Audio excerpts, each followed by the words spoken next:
Okay, so all of you are available.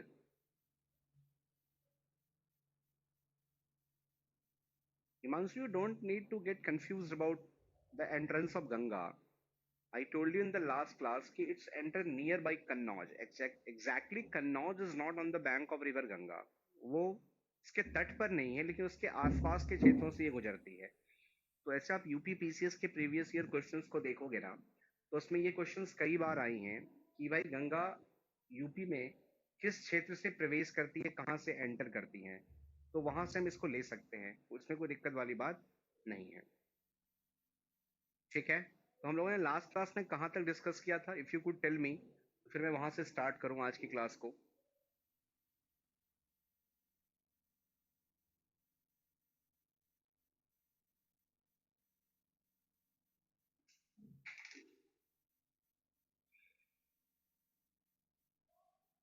हमने last class में कहाँ तक डिस्कस किया था? एक्चुअली हिमांशु, बिजनौर से रामगंगा जाती है, गंगा नहीं जाती.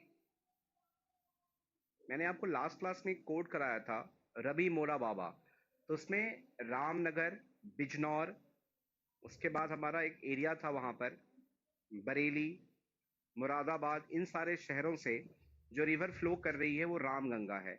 और यही रामगंगा आगे जा करके इब्राहिमपुर में मिल जाती है गंगा से.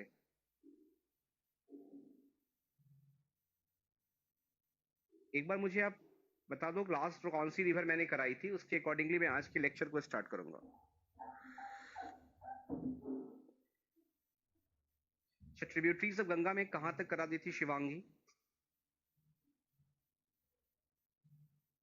मेरे ख्याल से घाघरा, गंडक, कोसी, ये सब करवा दी थी. एक बार फटाफट आप मुझे बताओ ताकि मैं क्लास को स्टार्ट करूं, क्योंकि मुझे बहुत सारे रिवर्स कवर अप करने हैं. अच्छा, हिमानंदा वाज डन, मतलब गंगा की सारी लेफ्ट बैंक ट्रिब्यूटरीज मैंने करा दी थी.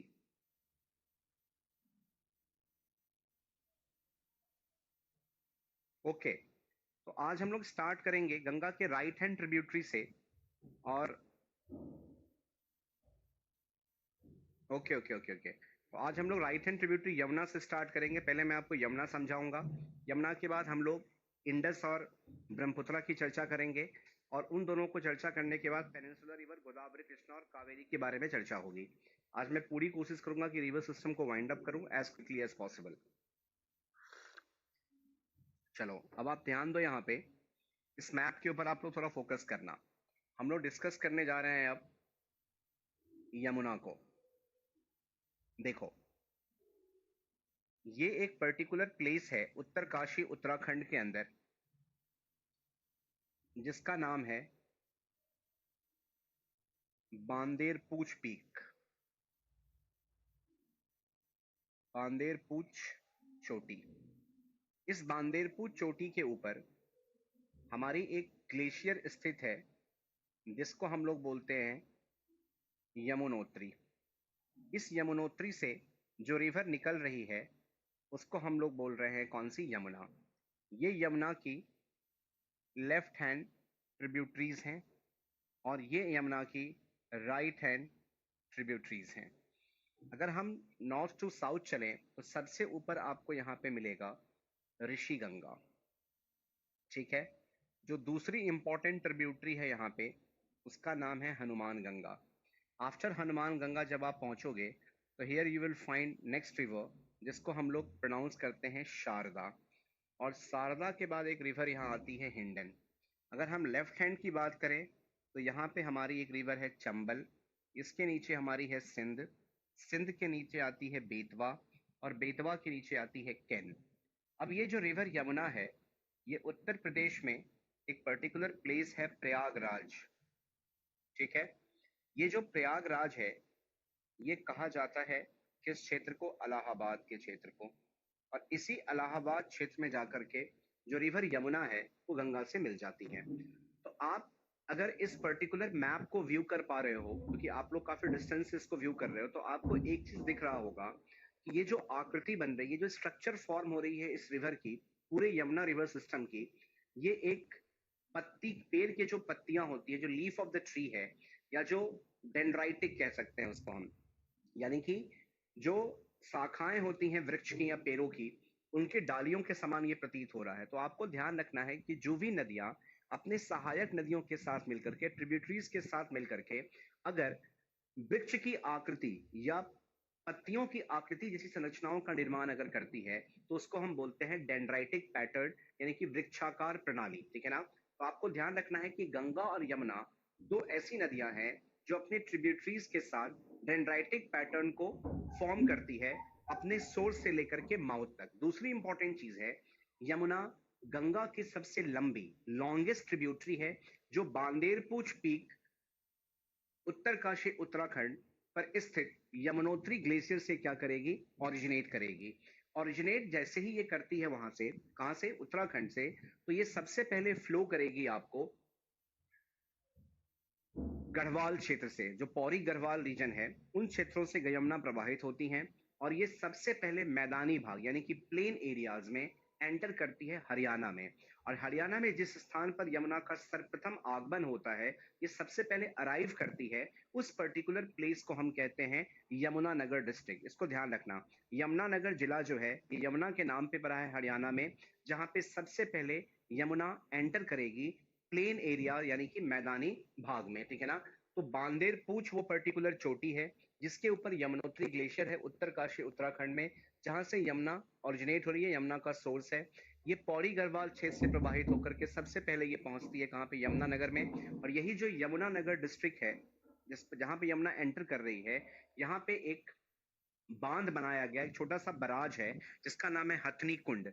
और ये जो हथनी कुंड बराज है, जो बांध है, ये यमुना के ऊपर दो अलग अलग नहरों को बनाती है, ईस्ट यमुना कैनाल और वेस्ट यमुना कैनाल, यानी कि पूर्वी नहर और पश्चिमी यमुना नहर। ठीक है ना? फिर उसके बाद ये जो नदी है, ये आपको करनाल होते हुए और पानीपत के एरिया को बिल्कुल थोड़ा टच करते हुए पहुंचती है। ठीक है ना? तो जैसे ही ये पानीपत और करनाल और पानीपत से क्रॉस करती है, फिर ये पहुंचती है दिल्ली, और दिल्ली के बाद ये चली जाएगी आपको कहाँ पे? मथुरा। मथुरा के बाद ये पहुंचेगी आगरा। आगरा के बाद ये रिवर पहुंचेगी इटावा, और इटावा में इसकी अलग अलग ट्रिब्यूटरीज आकर के इससे मिलती है। ध्यान रखना, इटावा में चंबल मिलेगी यमुना में, और इटावा में बेतवा और कैन मिलेगी यमुना में। चंबल, बेतवा और कैन, ये तीनों रिवर्स जाकर के इटावा उत्तर प्रदेश में यमुना के साथ मिलती है। फिर सारे पानी को लेकर के यमुना इटावा से पहुंचती है इलाहाबाद, प्रयागराज, जहां जाकर के गंगा के साथ जुड़ जाती हैं और मिल जाती हैं। इसको आपको ध्यान रखना है।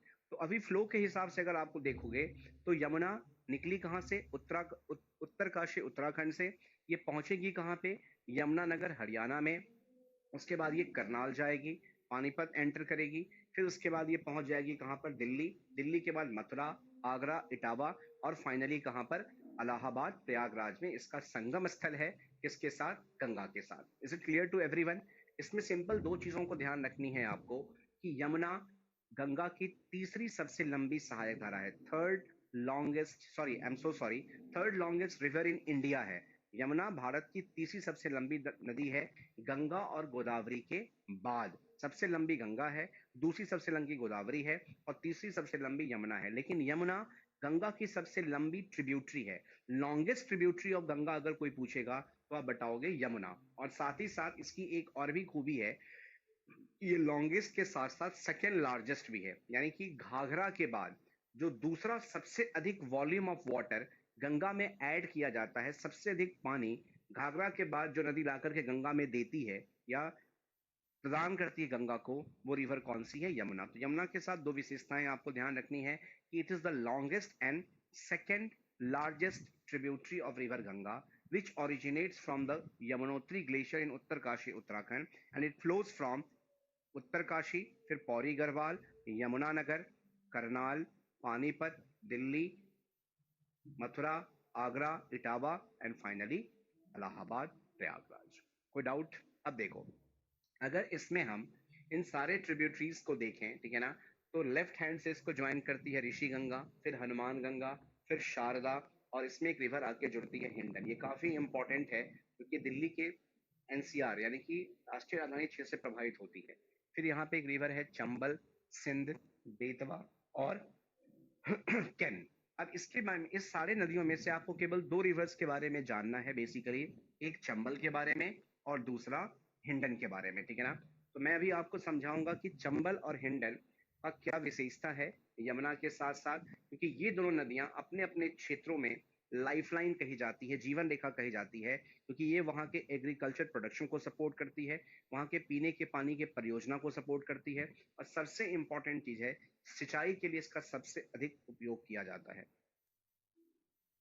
ठीक है ना। आशीष आई स्टार्टेड एट 11:30, ठीक है ना। तो ये कॉन्सेप्ट है किस चीज का, यमुना का। अब इसमें एक चीज ध्यान रखना कि जो रिवर चंबल है, जो यमुना की प्रमुख सहायक धाराओं में से एक होती है, ये इसकी सबसे लार्जेस्ट ट्रिब्यूटरी है, यानी कि सबसे बड़ी सहायक धारा है। सबसे ज्यादा पानी जो नदी ला करके यमुना को देती है, वो नदी कौन सी है, चंबल। इसको आपको ध्यान रखना है। और साथ ही साथ ये जो चंबल नदी है, ये सबसे लंबी दूरी को तय करके भी गंगा में जुड़ती है, तो ये लार्जेस्ट के साथ साथ क्या है, लॉन्गेस्ट ट्रिब्यूटरी भी है, यानी कि चंबल यमुना की लॉन्गेस्ट भी है और लार्जेस्ट भी है। क्या, ट्रिब्यूटरी यानी कि सहायक धारा। तो आपको दो क्वेश्चंस यहां से बनेंगे कि गंगा की सबसे लंबी ट्रिब्यूटरी कौन सी है, तो यमुना। गंगा की दूसरी सबसे बड़ी सहायक नदी कौन सी है, यमुना। चंबल की सबसे लंबी और सबसे बड़ी सहायक नदी कौन सी है, सॉरी नॉट चंबल, यमुना की, तो आप बताओगे चंबल। अब हम लोग चर्चा करते हैं कि चंबल जो रिवर है, ये कहाँ से ओरिजिनेट करेगी, किन किन क्षेत्रों से प्रवाहित होगी, और साथ ही साथ हम ये डिस्कस करेंगे कि इस नदी के ऊपर कौन कौन सी परियोजनाएं यानी कि वाटर प्रोजेक्ट्स चल रही है सरकार के द्वारा, जिससे कि अलग अलग प्रोजेक्ट्स को हम सपोर्ट कर पा रहे हैं।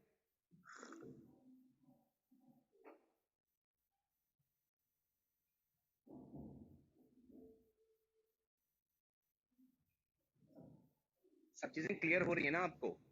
मैंने सारे नोट्स में मेंशन कर रखा है जो भी शब्द मैंने बोले हैं, बस आप केवल यहाँ मैप के थ्रू चीजों को समझने का कोशिश कीजिए।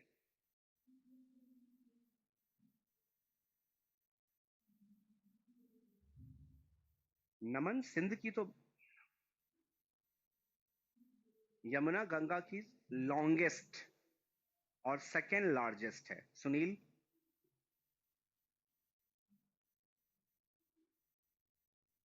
नमन, मैंने सिंधु तो डिस्कस ही नहीं किया है, आप सिंधु से क्यों क्वेश्चन पूछ रहे हो? अभी अभी मैंने सिंधु पढ़ाया ही नहीं है।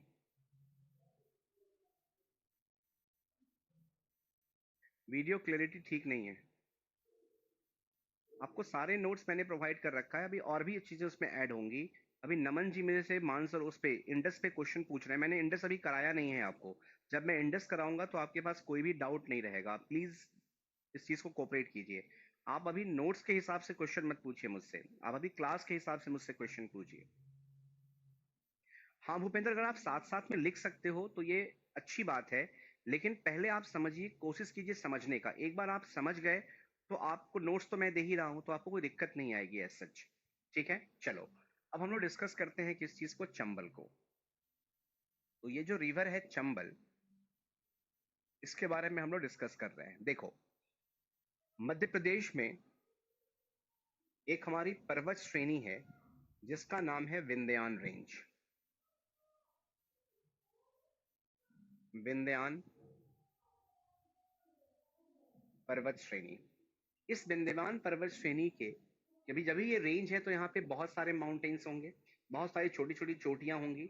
इन्हीं विंध्यान रेंज में एक पहाड़ी है जिसका नाम है जाना पाओ हिल्स।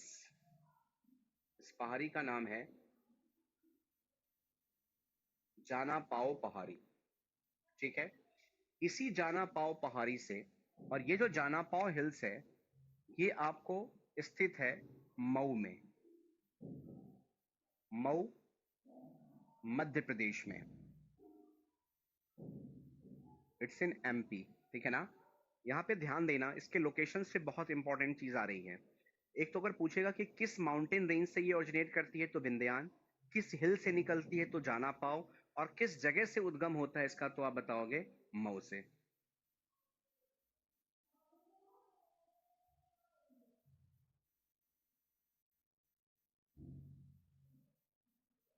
ठीक है, तो स्थान हो गया मऊ, रेंज हो गई विंध्यान, और हिल हो गई जाना पाओ।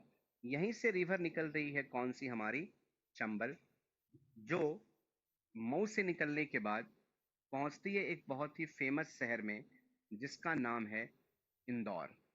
फिर ये इंदौर से पश्चिम की तरफ आती है और ये पहुंचती है आपको एक दूसरे शहर में जिसका नाम है भिंड। भिंड के बाद ये नदी आगे चलेगी और पहुंचेगी आपको मुरैना। ये सब एमपी का क्षेत्र है, ठीक है ना। मुरैना के बाद इंदौर हो गई, भिंड हो गई, मुरैना हो गई, ठीक है ना। इसके बाद ये नदी आ जाती है राजस्थान की तरफ, ठीक है ना।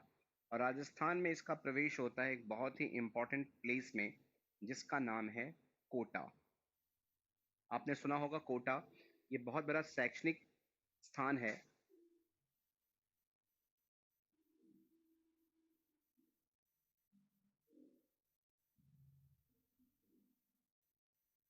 मिस्टर आदित्य महाजन जी, मैं यमुना समझा ही नहीं रहा हूं आपको।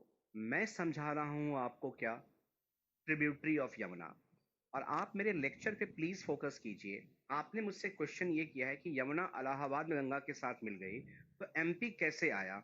आप ये बताओ, ये चंबल जो है ये यमुना की ट्रिब्यूटरी है, और जब ये यमुना की ट्रिब्यूटरी है तो ट्रिब्यूटरी तो किसी भी राज्य से ओरिजिनेट कर सकती है। उसका वैसे तो कोई सोर्स है ही नहीं, ठीक है ना। तो आदित्य जी थोड़ा आप इस बात पे फोकस कीजिए कि मैं आपको चंबल समझा रहा हूं, मैं यमुना नहीं समझा रहा हूं। और मुझे इतना सेंस है कि भाई जो इलाहाबाद में जा रही है वो एमपी कैसे आ जाएगी। मैं तो एमपी में लेके आ ही नहीं रहा यमुना को, यमुना तो चली गई अपने स्थान पे। ये यमुना की ट्रिब्यूटरी जा रही है। आप प्लीज गौर कीजिए लेक्चर पे, यमुना की ट्रिब्यूटरी समझा रहा हूं मैं आपको।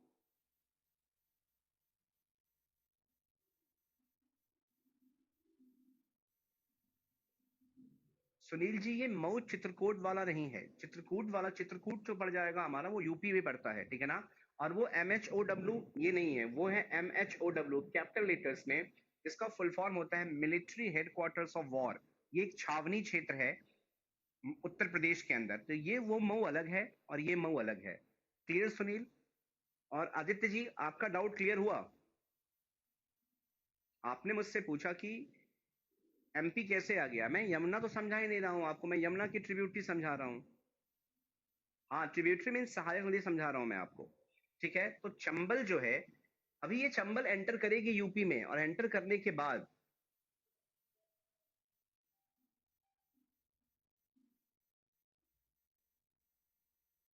ये चंबल की फ्लोइंग रेशन से तो बता रहा हूं। पहले एमपी आएगी, एमपी से राजस्थान जाएगी, राजस्थान के बाद फिर ये यूपी एंटर करेगी। तो आपने पहले ही क्वेश्चन पूछ लिया मुझसे, आपने पूरी चंबल का फ्लो तो देखा ही नहीं। मैंने कितनी बार कहा है कि जब तक टॉपिक पे फुल स्टॉप ना लगे, आप प्लीज बीच में कोई भी क्वेश्चन रेज ना करें। इससे मैं डिस्टर्ब हो जाता हूं, बाकी लोग डिस्टर्ब होते हैं। तो दिक्कत क्या है कि अगर आप बार बार क्वेश्चन पूछोगे तो मैं टॉपिक खत्म ही नहीं कर पाऊंगा। It will take multiple times for me. So first of all, Aditya, if you're asking the question, so please let me finish the Chambal first of all, then you ask me the question. पर्वत और पर्वत श्रेणी में फर्क कुछ different है या बिल्कुल डिफरेंस है। पर्वत सिंगल होता है और पर्वत श्रेणी कई सारे पर्वतों को मिलाकर बनती है। तो ग्रुप ऑफ माउंटेन्स जो होती है वो पर्वत श्रेणी या रेंज होता है। स्मॉल स्मॉल माउंटेन्स होते हैं, ठीक है। अब देखिए, तो ये इंदौर आ गया, भिंड आ गया, मुरैना आ गई, कोटा आ गई, ठीक है ना। ये आ रहा है कहां पे, वेस्टवर्ड डायरेक्शन में।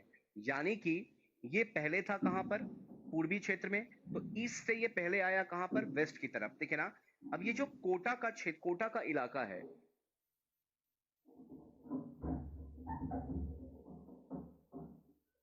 अब ये जो कोटा है, यहां से जो डायरेक्शन होगी इस रिवर की, वो अब फिर वापस जाएगी किसकी तरफ, ईस्टवर्ड। यानी कि ये रिवर यहां से फ्लो करने के बाद क्या है, ईस्टवर्ड फ्लो करेगी, और फिर ये एंटर कर जाएगी कहां पर, आपको इटावा में।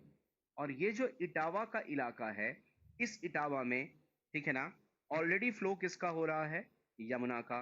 तो यहां पर आकर के इटावा में जो चंबल रिवर है, वो जाकर के किसके साथ मिल जाएगी, यमुना के साथ, ठीक है ना। तो पहले ये एमपी में फ्लो करेगी, एमपी के बाद ये राजस्थान में फ्लो करेगी, और फिर ये कहां पे एंटर कर जाएगी, यूपी में, ठीक है ना। और जैसे ही ये यूपी में एंटर करेगी, इसको यमुना मिल जाएगी, और यमुना के साथ इसका क्या हो जाएगा, कॉन्फ्लुएंस। तो इटावा जो है वो माउथ ऑफ चंबल है, और जो जानापाव हिल्स है ये सोर्स ऑफ चंबल है। Is it clear. मैं एक बार पिक्चर क्वालिटी को ठीक करवाता हूं, बहुत सारे बच्चों को कंप्लेन आ रही है, एक सेकेंड रुक जाओ।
टेंशन मत लो।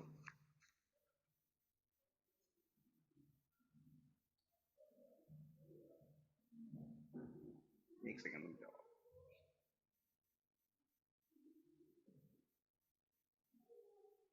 अब चेक करना आप लोग, क्लियर आ रहा है?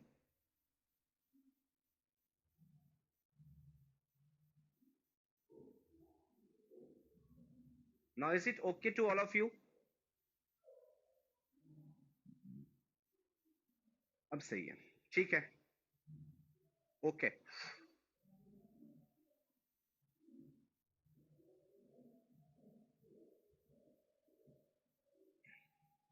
सो this is the flow of the river which one? MP, sorry Chambal. अब देखो, अब ये जो चंबल है, इनकी भी दो तीन ट्रिब्यूटरीज आपको थोड़ा ध्यान रखना है, केवल न पर्पस के लिए। अब इसलिए मैं ये सब चीजें बता रहा हूँ कि इस बार जो 2019 में कुंभ है वो इलाहाबाद में होगा, ठीक है ना? तो यमुना का इंपॉर्टेंस बढ़ जाएगा इससे। तो यमुना से संबंधित जितने भी प्रश्न होंगे उस पर फोकस ज्यादा होगा। आप हमेशा करंट अफेयर से रिलेट करके जब पॉलिटी को, हिस्ट्री को, ज्योग्राफी को पढ़ोगे तो चीजें आपके लिए अच्छी हो जाएंगी, ठीक है? अब देखिए इसके अंदर, अब आपको इसमें ध्यान रखना है कि जो चंबल है, इनकी जो इंपॉर्टेंट ट्रिब्यूटरीज है, इनकी जो सहायक नदियां हैं, उन सहायक नदियों में जो सबसे बड़ा नाम आता है वो है इसमें शिप्रा। इसको आपको भूलना नहीं है। और ये जो शिप्रा नदी है, इसके तट पर हमारी एक शहर है जिसका नाम है उज्जैन, जहां पर भी कुंभ होता है। कुंभ बेसिकली 4 स्थानों पर होती है: इलाहाबाद, हरिद्वार, नासिक, और चौथा हमारा कौन सा है? उज्जैन। तो इस और ये जो उज्जैन शहर है, ये आपको फेमस है महाकालेश्वर मंदिर के लिए, जो भगवान शिव का मंदिर है, ठीक है ना? शिप्रा के साथ साथ यहाँ पे एक और भी नदी बहुत फेमस है जिसको हम कहते हैं पार्वती, ठीक है ना? जो चंबल की क्या है? ट्रिब्यूटरी है। और इसके साथ साथ एक नदी और है यहाँ पे जिसको हम कहते हैं बनास। तो ये 3 नदियां आपको ध्यान रखनी है: शिप्रा, पार्वती और बनास, जो कि ट्रिब्यूटरी है चंबल की। और चंबल जो है वो जो वो ट्रिब्यूटरी है किसकी? यमुना की। और ये यमुना की लॉन्गेस्ट के साथ साथ लार्जेस्ट ट्रिब्यूटरी है।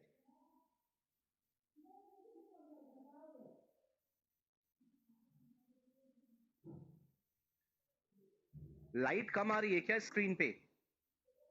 ब्राइटनेस कम है क्या? शिप्रा, पार्वती और बनास, ये ध्यान रखना। और एक चीज और ध्यान रखना, मैंने बताया था आपको, सुपर इम्पोज रिवर में 2 एग्जाम्पल्स बताए थे, एक बताई थी बनास और एक बताई थी चंबल। तो ये जो चंबल, जो मध्य प्रदेश है, उसमें एक पठार हमारा है मालवा पठार। इस मालवा पठार से चंबल का मेनली प्रवाह होता है। तो इसलिए चंबल को हम लोग एक और भी नाम देते हैं, वो नाम है क्या? Life line of Malwa plateau. यानी कि मालवा पठार की जीवन रेखा अगर पूछी जाए आपसे कि किस नदी को कहते हैं, तो आप बताओगे चंबल को। चलो मैं ब्राइटनेस करवाता हूँ, एक सेकेंड रुक जाओ।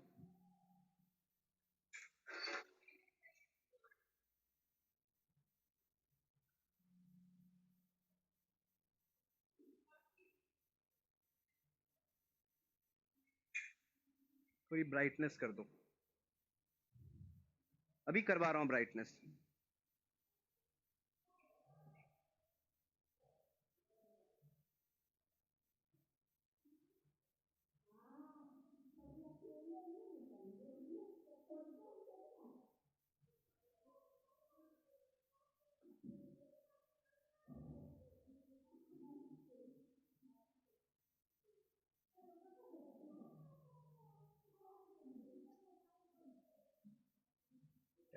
अब तो मेरे ख्याल से बिल्कुल परफेक्ट है ना? आप जो भी डाउट है अभी क्लियर कर लो, क्योंकि फिर बीच में से क्लास डिस्टर्ब हो रही है।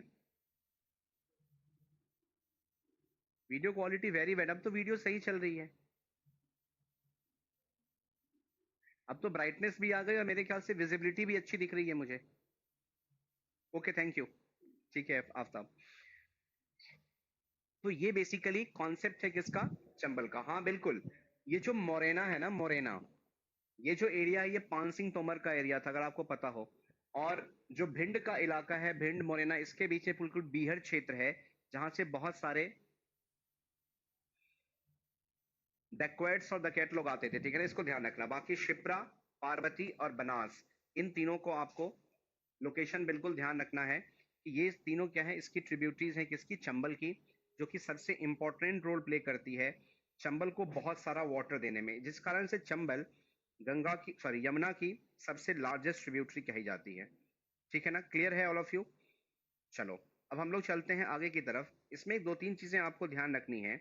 ये जो रिवर चंबल है, इस चंबल के ऊपर तीन इंपॉर्टेंट वाटर प्रोजेक्ट्स को क्या किया गया है, डेवलप किया गया है। ठीक है ना, और ये जो वाटर प्रोजेक्ट्स है, इसको हम लोग बोलते हैं मल्टीपर्पस प्रोजेक्ट। मल्टीपर्पस कहने का मतलब ये हुआ कि ये बहुउद्देशीय परियोजना है। याद रखना, जहां कहीं भी मल्टीपर्पस या बहुउद्देशीय परियोजना शब्द का मैं उपयोग करूं या प्रयोग करूं, तो इसका सिग्निफिकेंस ये होता है कि इस मल्टीपर्पस प्रोजेक्ट को हम यूज करते हैं ड्रिंकिंग वाटर, पीने के पानी के लिए, इरिगेशन सिंचाई के लिए, और जनरेशन ऑफ इलेक्ट्रिसिटी यानी कि विद्युत ऊर्जा के उत्सर्जन के लिए, यानी कि for the purpose of electricity, for the purpose of irrigation and for the purpose of drinking water.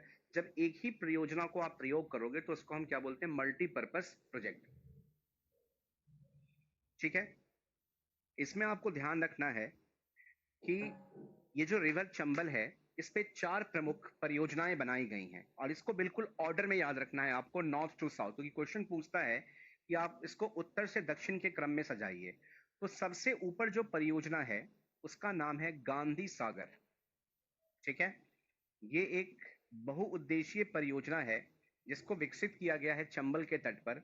और ये जो गांधी सागर है, ये आपको स्थित है मंडसौर में, मांडसौर। और ये जो मांडसौर है, ये आपको कहां पर है, पड़ता है मध्य प्रदेश में। जो दूसरी सबसे इंपॉर्टेंट परियोजना है उसका नाम है Rana Pratap Sagar. This is the second important project on the river Chambal, Rana Pratap Sagar. और ये जो राणा प्रताप सागर परियोजना बनाई गई है, ये बनाई गई है रावट भाटा में। ठीक है ना, और आपको पता होना चाहिए कि जो रावट भाटा है, ये हमारा न्यूक्लियर रिएक्टर है, एक नाभिकीय संयंत्र है। कहां पर, राजस्थान में। This is in Rajasthan, Robert भाटा।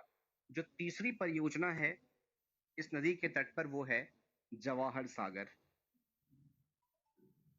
इसको ऐसे भी ध्यान रखना कि जवाहर से सीनियर है गांधी, तो पहले गांधी आएंगे, कंफ्यूजन नहीं होगा अरेंजमेंट करने में कि पहले गांधी आएंगे फिर राणा प्रताप सागर, मतलब गांधी और जवाहर के बीच में राणा प्रताप खड़े हैं। तो गांधी सागर सबसे उत्तर में है, मंदसौर एमपी में। दूसरा है राणा प्रताप सागर, रावतभाटा राजस्थान में। तीसरी है जवाहर सागर। ये जो जवाहर सागर परियोजना है, ये विकसित किया गया है आपको कोटा,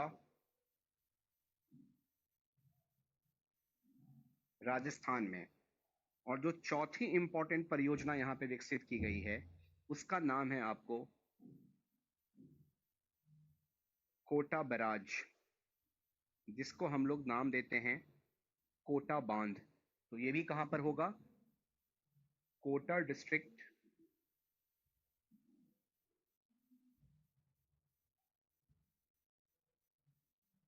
राजस्थान में।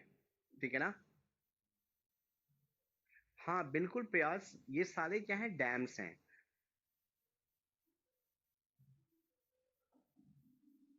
अभिषेक, जितनी चीजें मैं बता रहा हूं आपको ज्योग्राफी के अंदर, ये सब चीजें आपको बिल्कुल ध्यान रखना है, क्योंकि मैं केवल इंपॉर्टेंट चीज डिस्कस कर रहा हूँ। इसमें से जो फालतू चीजें हैं, जो चीजें आपके काम की नहीं है, जो आपकी एग्जाम पॉइंट ऑफ व्यू से इंपॉर्टेंट नहीं है, मैं उसको बिल्कुल टच नहीं कर रहा।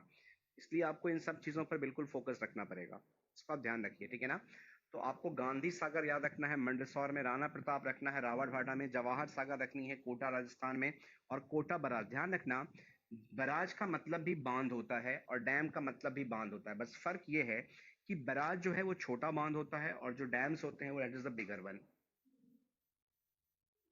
एग्जैक्टली प्रीति, जो फर्स्ट थ्री हैं वो ज्यादा इंपॉर्टेंट हैं।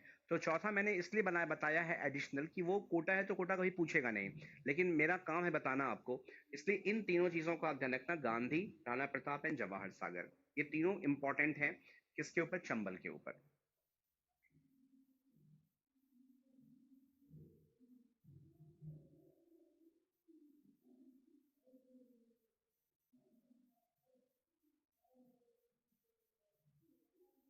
क्लियर है सब लोगों को? ठीक है ना, तो ये सारी कहानी किसकी हो गई? चंबल की। और जिसकी सबसे इंपॉर्टेंट विशेषता ये है कि ये लॉन्गेस्ट के साथ साथ लार्जेस्ट ट्रिब्यूटरी है किस चीज की? यमुना की। बस इसको आपको ध्यान रखना है। लंबी एवं सबसे बड़ी सहायक नदी किसकी? यमुना की।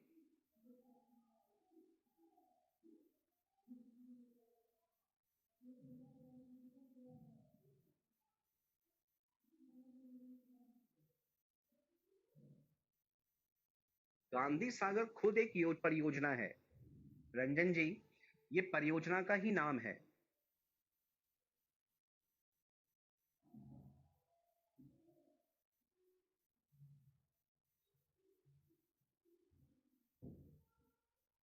This this is this is not north south east west. ये ऑर्डर है कि सबसे, अगर हम मध्य प्रदेश ऊपर है तो पहले गांधी सागर है, राजस्थान मध्य प्रदेश के नीचे है तो यहाँ पे राणा प्रताप, जवाहर और कोटा आएगा। इस तरह से मैं लोकेशन बताएंगे, क्योंकि कभी कभी क्या करेंगे, ये चार ही परियोजनाएं लिख देंगे आपको, ऑप्शन में बोलेंगे इनको नॉर्थ टू साउथ अरेंज कीजिए, उत्तर से दक्षिण के क्रम में लगाइए, तो आप इस डायरेक्शन को याद करोगे। शिवांगी, ये नॉर्थ टू साउथ डायरेक्शन है। सबसे ऊपर गांधी सागर परियोजना है, उसके नीचे राणा प्रताप है, फिर जवाहर सागर है, सबसे नीचे कोटा बराज है। तो ये ऑर्डर है। और ये सारी बहुउद्देशीय मल्टीपर्पज प्रोजेक्ट हैं। और मैंने ये कहा है कि मल्टीपर्पज प्रोजेक्ट का मतलब होता है कि द रिवर प्रोजेक्ट और नदी परियोजनाएं जिसका उपयोग हम तीन चीजों के लिए करते हैं, एक से अधिक चीजों के लिए करते हैं, वो बहुउद्देशीय हो जाती है। जैसे पीने के पानी के लिए ड्रिंकिंग वाटर, सिंचाई इरिगेशन, और इलेक्ट्रिसिटी जनरेशन यानी कि हाइड्रो इलेक्ट्रिसिटी, तब ये क्या कहलाएगी? मल्टीपर्पज।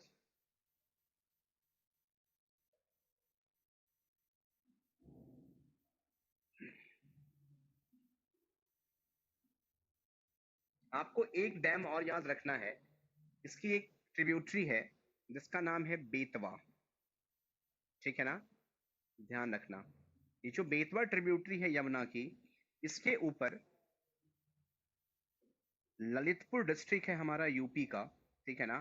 तो इस ललितपुर डिस्ट्रिक्ट ऑफ यूपी में एक डैम बनाई गई है जिसका नाम है Mata Tila dam. Don't forget this. तो ये जो माता टीला बांध है, कहां पर? ललितपुर, उत्तर प्रदेश में। वो है किस पर? बेतवा पर। तो बेटा माता, ये देखना, बेटा माता, ठीक है ना? या ऐसे देखो, बेटा और यहाँ माता, तो बेटे के ऊपर माता है।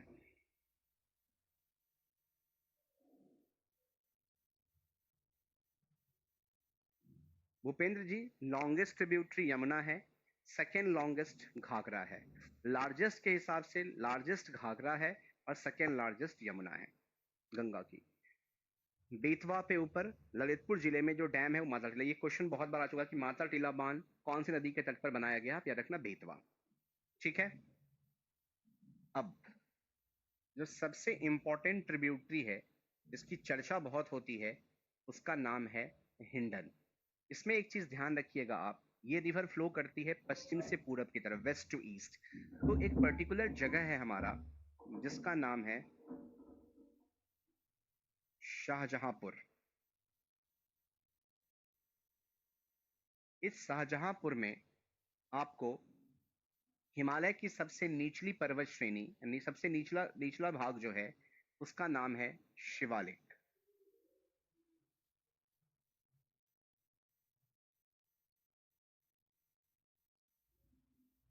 शिवालिक श्रेणी ये गुजरती है, ठीक है ना? और इस शिवालिक श्रेणी में के कारण से यहाँ पे बरसात ज्यादा होती है, ठीक है ना? तो इसी शिवालिक रेंज में रेंज से एक रिवर ऑरिजिनेट करती है, एक नदी का उद्गम होता है जिसको हम लोग कहते हैं हिंडन। ये ध्यान रखना है कि हिंडन जो है, एक सबसे इंपॉर्टेंट चीज आपको ये भी ध्यान रखनी है कि ये एक सीजनल या फिर रेनफेड, इसको हम कह सकते हैं मौसमी अथवा बरसाती नदी है, जो शाहजहांपुर में स्थित शिवालिक पर्वत श्रेणी से ऑरिजिनेट करती है। और ये शिवालिक पर्वत श्रेणी जो बेसिकली है, ठीक है ना, ये कहाँ पर स्थित है? शाहजहांपुर में। यहाँ से इसका एक पार्ट गुजरता है, और ये चूंकि निचला भाग है हिमालय का, सबसे आउटर हिस्सा है, तो यहाँ पे कभी ग्लेशियर्स नहीं फॉर्म करेंगे। ये सारा एरिया बरसात के ऊपर निर्भर करता है। यहीं से निकलती है कौन सी रिवर हमारी, हिंडन, ठीक है ना। अब ये ओरिजिनेट करने के बाद, जब ये ओरिजिनेट होती है तो ये सबसे पहले आपको पश्चिमी उत्तर प्रदेश के एक शहर में पहुंचती है जिसका नाम है मुजफ्फरनगर। ये सुना होगा आपने, मुजफ्फरनगर। मुजफ्फरनगर के बाद ये पहुंचती है आपको बागपत। ये भी सुना होगा आपने, बागपत। ये सारा बेल्ट जो है ये गंगा यमुना दोआब, यानी कि गंगा यमुना का दोआब क्षेत्र, दोआब कहते हैं जो क्षेत्र दो नदियों के बीच में हो उसको दोआब कहा जाता है। तो ये हिंडन शाहजहांपुर से निकलने के बाद पहुंचती है मुजफ्फरनगर, फिर आती है बागपत। बागपत के बाद ये आपको पहुंचेगी मेरठ। मेरठ के बाद ये नदी आपको पहुंचती है अगले शहर गाजियाबाद। गाजियाबाद के बाद ये नदी आपको प्रवेश कर जाएगी नोएडा। नोएडा से फिर ये पहुंचेगी ग्रेटर नोएडा, ठीक है ना।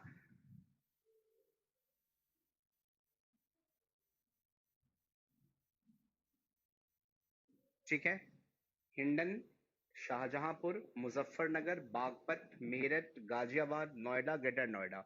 और ग्रेटर नोएडा से जैसे यदि ये बाहर निकलती है दिल्ली के बाहरी क्षेत्रों में, तब जाकर के ये कॉन्फ्लुएंस करती है किसके साथ, यमुना के साथ। एक्चुअली इसका एग्जैक्ट कॉन्फ्लुएंस पॉइंट नहीं है मेंशन कहीं भी, इसलिए मैं यहाँ पे उस स्थान का नाम आपको नहीं बता रहा हूँ। बस आपको एक चीज ध्यान रखना है कि ग्रेटर नोएडा से प्रवाहित होने के बाद जैसे ही दिल्ली के बाहरी क्षेत्र से, बाहरी क्षेत्रों में गंगा प्रवेश करती है, ठीक है ना, वैसे ही प्रवेश करने के तुरंत बाद ये जा करके कॉन्फ्लुएंस करेगी, मिलेगी किसके साथ, यमुना के साथ, ठीक है ना।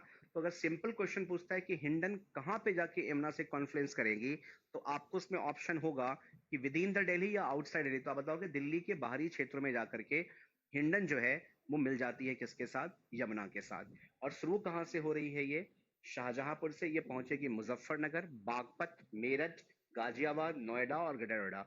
क्योंकि ये दिल्ली एनसीआर के क्षेत्र में आता है इसलिए पता होना चाहिए कि हिंडन कहाँ कहाँ से गुजरती है, क्योंकि ऐसे क्वेश्चंस बन जाते हैं जनरली एग्जाम्स के अंदर जहाँ पे एनसीआर क्षेत्रों के नाम दिए होंगे और पूछेंगे आपसे कि यहाँ से कौन सी नदी प्रवाहित होती है। तो आपको थोड़ा सा इसका ख्याल रखना पड़ेगा कि कौन सी रिवर किन क्षेत्रों से प्रवाहित हो रही है।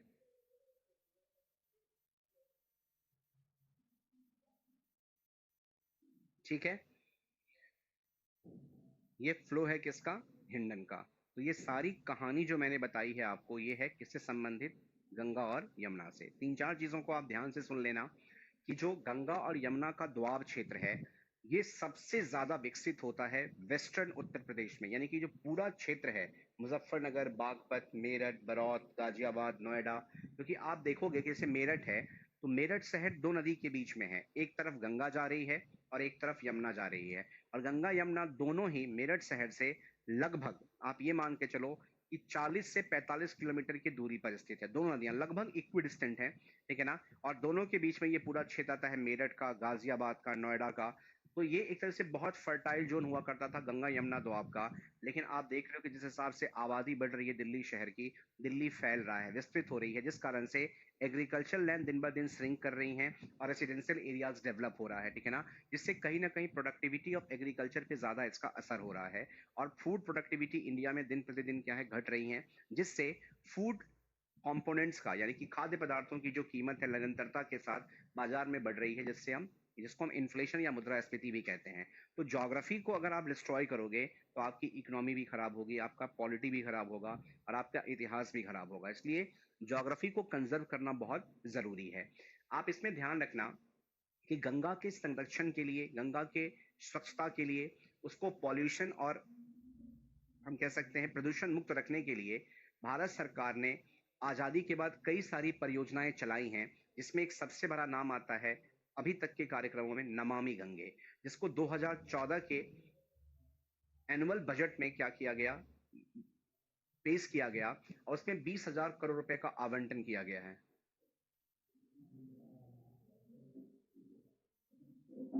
ठीक है, दूसरी इंपॉर्टेंट चीज ये है, हिमांशु वो सहारनपुर नहीं है, वो शाहजहांपुर है। किसी बच्चे ने मेरे क्लास के अंदर वो सहारनपुर लिख दिया होगा, ये हो सकता है।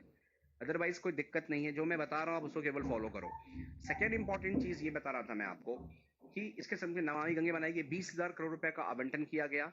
और हमने ये कहा कि जो भी नालियां इंडस्ट्री से निकलती है, घरों से निकलती है, और जो नालियां प्रवेश करती है गंगा में, हमें उन नालियों को क्या करना है, समाप्त करना है, ताकि गंगा के अंदर जो जीव हैं, जो जिस पर एक्वेटिक एनिमल्स हैं, फ्लोरा और फौना है, जीव जंतु, उनको हम संरक्षण दे सकें, गंगा के पानी को स्वच्छ रख सकें। साथ ही साथ हमने यहाँ भी कहा है कि जितने भी गंगा के प्रसिद्ध घाट है, जैसे बनारस का घाट है, हरिद्वार के अंदर घाट है, इलाहाबाद में है, ठीक है ना, तो इन सारे घाटों पर प्लास्टिक्स के यूजेस को बैन करना चाहिए। बीच में हमने किया भी था, लेकिन लोग भारत में शिक्षित ही नहीं हैं, जिस कारण से ये बार बार अपनी आस्था के कारण इसको गंदगी फैलाते हैं। हालांकि केवल सरकार के प्रयास मात्र से गंगा सुरक्षित नहीं रह सकती, इसमें आम लोगों का सहयोग भी वांछनीय है, उनको भी सहयोग देना पड़ेगा, और जब तक हम कोऑपरेट नहीं करेंगे तब तक ये चीजें संभव नहीं है।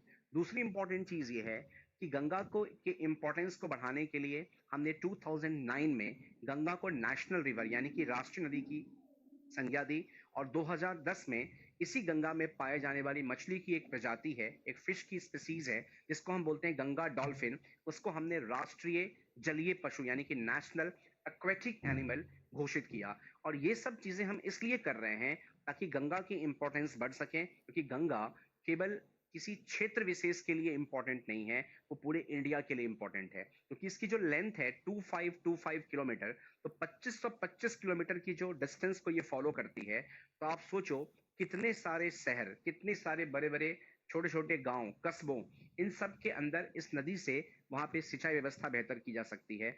और उससे क्या होगा कि लोगों की जो कृषि की उत्पादकता जब बढ़ेगी, तो लोगों का प्रति व्यक्ति आय बढ़ेगा, और अगर पर कैपिटा इनकम बढ़ेगी तो लोगों का एक्सपेंडिचर कैपेसिटी बढ़ेगा। अगर व्यय करने की क्षमता बढ़ेगी तो लोग अपने शिक्षा और स्वास्थ्य पर अधिक पैसा खर्च कर पाएंगे, तो हमारा देश समृद्ध बनेगा, हमारा ह्यूमन डेवलपमेंट इंडेक्स में एक अच्छी प्रगति होगी। तो इसलिए गंगा का कंजर्वेशन और प्रिजर्वेशन हाईली इंपॉर्टेंट है, ताकि हम अपने ज्योग्राफी के साथ साथ अपने इकोनॉमी को भी क्या कर सकें, बेहतर कर सकें, क्योंकि जीडीपी जो सकल घरेलू उत्पाद है वो तभी बेहतर हो सकता है जब भारत के क्षेत्र सीमा के अंतर्गत उत्पादन क्षमता बढ़ेगी। और आपको पता है कि भारत में आज भी 60% आबादी जो है वो कृषि पर निर्भर करते हैं, और कृषि अपनी उत्पादकता के लिए मानसून पर निर्भर करता है। तो इस मानसून की निर्भरता को अगर समाप्त करना है तो नदियों को सुरक्षित रखना बहुत आवश्यक है, ताकि हम अपने देशवासियों को, जो 60% लोग हैं खासकर, जो अपनी जीविका के लिए कृषि पर निर्भर हैं, उनको किसी प्रकार की समस्या उत्पन्न ना होने दें। और सेकेंड इंपॉर्टेंट चीज ये है कि जिस हिसाब से देश की आबादी बढ़ रही है, तो डिमांड फॉर फूड बढ़ता जा रहा है, लेकिन आबादी के बढ़ने से कहीं ना कहीं एग्रीकल्चरल लैंड जो है धीरे धीरे क्या हो रही है, घट रही है, श्रिंक कर रही है, जिससे कृषि की उत्पादक क्षमता बहुत ज्यादा प्रभावित हो रही है। तो अगर हमें इसे डिग्रेड होने से, इसको बर्बाद होने से अगर रोकना है, तो वो तभी संभव है, वो तभी हम रोक सकते हैं, जब वो रोका तभी जा सकता है जब हम नदियों को सही तरीके से सुरक्षित और संरक्षित रख सकें। ये सारी कहानी मैंने जो बताई आपको, ये गंगा और यमुना से संबंधित है। अब नए नदी के ऊपर चलते हैं हम लोग, सिंधु नदी तंत्र यानी कि इंडस रिवर सिस्टम। अगर कोई भी डाउट है अभी तक की क्लास में, आप मुझसे पहले क्वेरी कर लो, उस क्वेरी को मैं सॉल्व करूंगा, फिर मैं नए रिवर सिस्टम पे स्टार्ट करूंगा।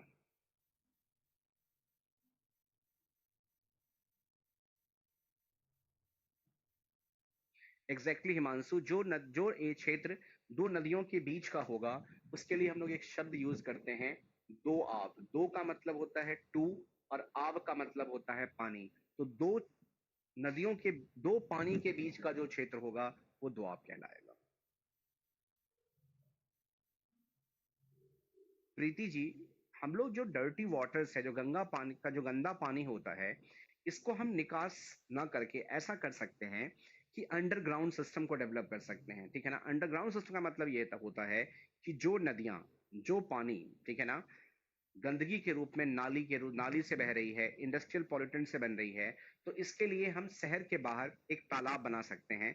उस तालाब में सारा पानी जमा होगा, फिर इसको हम ट्रीटमेंट प्रोसेस के through, hydrogenation process, sorry not hydrogenation, BOD, biological oxygen demand process के थ्रू हम इसको फिल्टर कर सकते हैं, और उस पानी को रिसाइकिल करके दोबारा से इस्तेमाल किया जा सकता है। तो कहीं ना कहीं भारत सरकार को, लोगों को इसमें सहयोग करना पड़ेगा, जिससे कि क्या है कि हम बाकी नदियों को गंदा होने से क्या कर सकते हैं, बचा सकते हैं।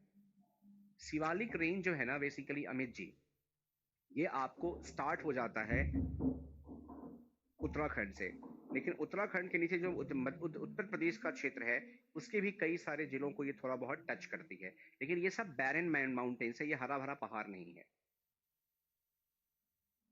अगर भारत की सबसे लॉन्गेस्ट रिवर की हम बात करेंगे इंडिया में भूपेंद्र जी, तो ये गंगा रिवर है, 2525 किलोमीटर इंडिया के हिसाब से, और लार्जेस्ट भी गंगा ही होगी, ठीक है ना, गंगा ही है, इनफैक्ट होगी क्या, गंगा ही है, क्योंकि सिंधु ब्रह्मपुत्र ये भारतीय नदी नहीं है, क्योंकि इनका उद्गम भारत से बाहरी क्षेत्रों में होता है। Good afternoon Amit ji.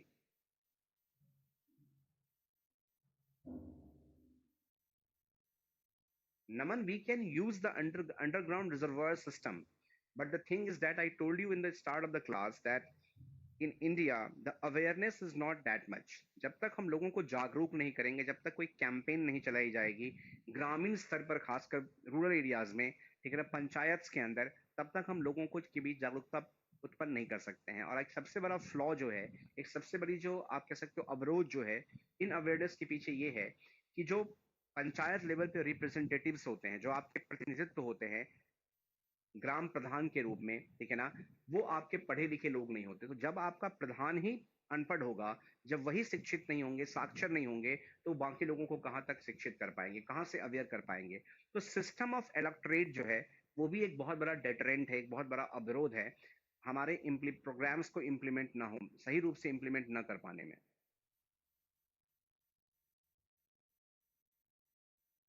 BOD is biological oxygen demand and biochemical oxygen demand both. जब हम प्योरिटी ऑफ वाटर को चेक करते हैं तो उसके लिए बायोलॉजिकल ऑक्सीजन डिमांड को यूज करते हैं, और जब हम वाटर को प्यूरिफाई करने के लिए यूज करते हैं तो बायोकेमिकल ऑक्सीजन डिमांड को यूज करते हैं। ये डिफरेंस है, एक प्योरिटी को चेक करता है और एक प्योरिटी को मेंटेन करता है। ठीक है रंजन जी।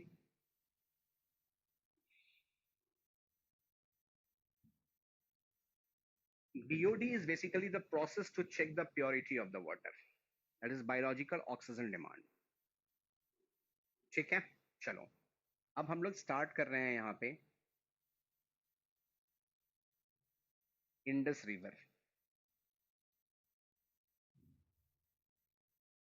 यानी कि सिंधु नदी।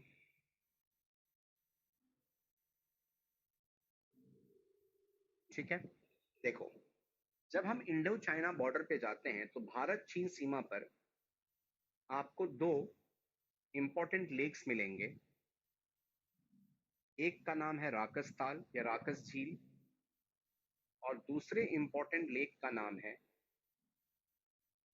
मानसरोवर। तो एक है राकस और एक है मानसरोवर। ठीक है, ये दो इंपॉर्टेंट लेक हैं, ठीक है ना। वो ऊपर केवल इंडस लिखा है नमन जी, उससे कोई फर्क नहीं पड़ता। ये राकस है और ये मानसरोवर है, पहले राकस पड़ेगा और दूसरे में मानसरोवर पड़ेगा। और ये दोनों जो राकस और मानसरोवर झील है या लेक हैं, ये दोनों स्थित है आपको तिब्बती पठार पर, टिबेटियन प्लेट्यू पर, जो भारत और चीन की सीमा पर स्थित है। इस मानसरोवर लेक से एक धारा ओरिजिनेट करती है, एक रिवर ओरिजिनेट कर रही है, जिसको हम लोग नाम दे रहे हैं क्या, इंडस। इसको ध्यान से देखना पूरे फ्लो को, ये जो रिवर फ्लो करते हुए आ रही है आपको, इसको हम लोग नाम देते हैं क्या, इंडस।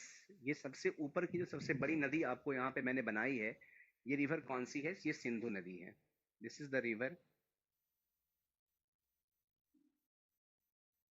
सिंधु, यानी कि इंडस है ये, ठीक है ना। अब देखिए, जब ये रिवर ओरिजिनेट करती है तो ये निकली मानसरोवर से। अगर हम इसके पूरे लेंथ को चेक करें, जो इसकी टोटल लंबाई है इस नदी की, वो लगभग पड़ जाती है आपको 2900 किलोमीटर के आसपास, 2900 किलोमीटर की टोटल लंबाई है, ठीक है ना। अगर हम बात करते हैं किस चीज की, पूरे इंडस की, ठीक है। उस पूरे लेंथ में इसका जो 2% फ्लो होता है, 2% प्रवाह होता है, वो होता है चीन क्षेत्र में, 5% ये फ्लो करती है इंडिया में, और जो रेस्ट 93% है वो ये फ्लो करती है पाकिस्तान में। तो अगर हम फ्लो के परसेंटेज को देखें तो उसके हिसाब से ये जो सिंधु नदी है ये पाकिस्तान की सबसे लंबी नदी है, ठीक है ना। भारत में इसका केवल 5% प्रवाह होता है और चीन क्षेत्र में केवल 2%, ओनली 2%। नाउ अगर हम इसके ट्रिब्यूटरीज को डिस्कस करें यहाँ पे, ठीक है ना, तो बहुत सारी छोटी छोटी नदियां इसमें आकर के मिलती हैं, लेकिन हमें इसकी लेफ्ट हैंड, यहाँ से जो नदियां ऊपर से जुड़ेंगी इसकी राइट हैंड ट्रिब्यूटरी होगी, और जो नदी इसको नीचे से ज्वाइन करेगी वो इसकी लेफ्ट हैंड होगी। ये बाई होगी और ये दाई होगी। ऊपर से दाई सहायक नदी है, नीचे से बाई सहायक नदी है। ऊपर से राइट है और नीचे से हमारा क्या है, लेफ्ट है। ठीक है ना। अब इसमें एक चीज ध्यान रखना है कि ये जो रिवर है, जब ये मानसरोवर से ओरिजिनेट करके इंडिया में प्रवेश करती है, इंडिया में एंटर करती है, तो ये एंटर करेगी एक पर्टिकुलर प्लेस से, एक स्थान से, जिसका नाम है गिलगिट दर्रा। यहाँ पे मैंने एक शब्द यूज किया है पास, यानी कि दर्रा। दर्रा या पास एक बिल्कुल संकीर्ण रास्ता होता है, एक नैरो पाथ होती है, दो माउंटेन्स के बीच में, दो पहाड़ों के बीच में, दो पर्वतों के बीच में, जो एक पहाड़ को दूसरे पहाड़ से जोड़ती है। तो कहीं भी अगर शब्द इस्तेमाल किया जाएगा पास या दर्रा, तो आप समझोगे कि इट्स अ नैरो पैसेज या इट्स अ नैरो पाथ, एक संकीर्ण रास्ता होता है, ठीक है ना, जो दो पहाड़ों को आपस में क्या करती है, जोड़ती है। आई बात समझ में। अब ये जो मानसरोवर है, यहां से निकली है, ठीक है ना, जब आप पहुंचोगे, अक्साई चीन का क्षेत्र है हमारा, जम्मू कश्मीर में, वहीं पर हमारा एक पास पड़ता है गिलगिट, जहां से ये रिवर क्या होती है, एंटर कर रही है।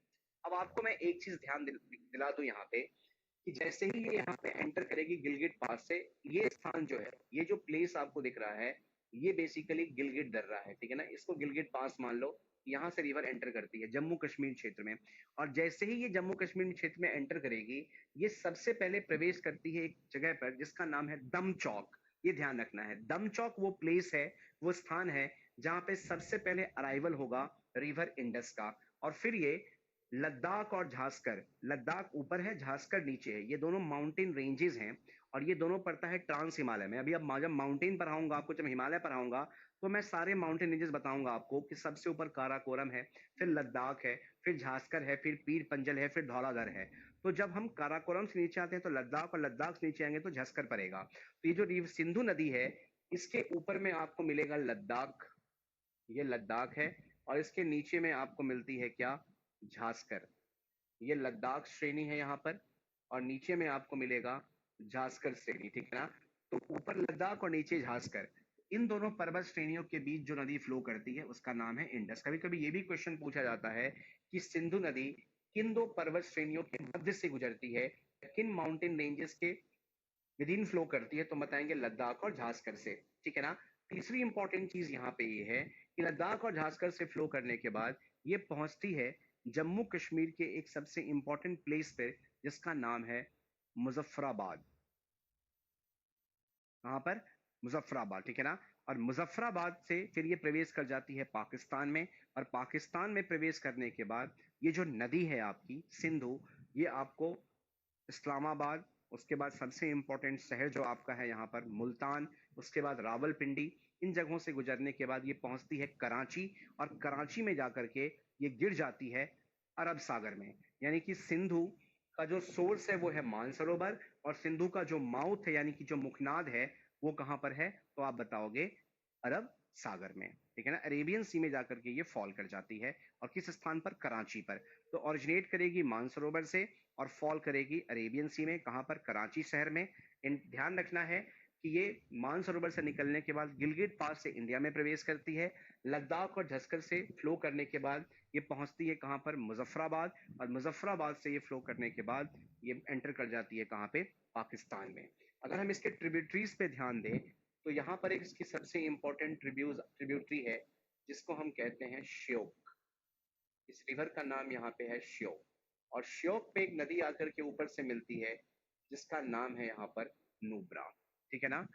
इसके आगे जब हम चलेंगे श्योक के आगे, तो यहाँ पर एक रिवर आपको मिलेगी जिसका नाम है गिलगिट। यहाँ पर एक रिवर इसको आगे मिलती है, इसका नाम है गिलगिट।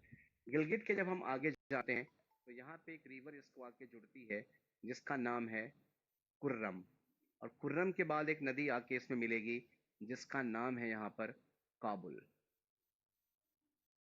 तो राइट हैंड ट्रिब्यूटरीज की अगर हम बात करें, तो राइट हैंड ट्रिब्यूटरीज में सबसे पहले है श्योक।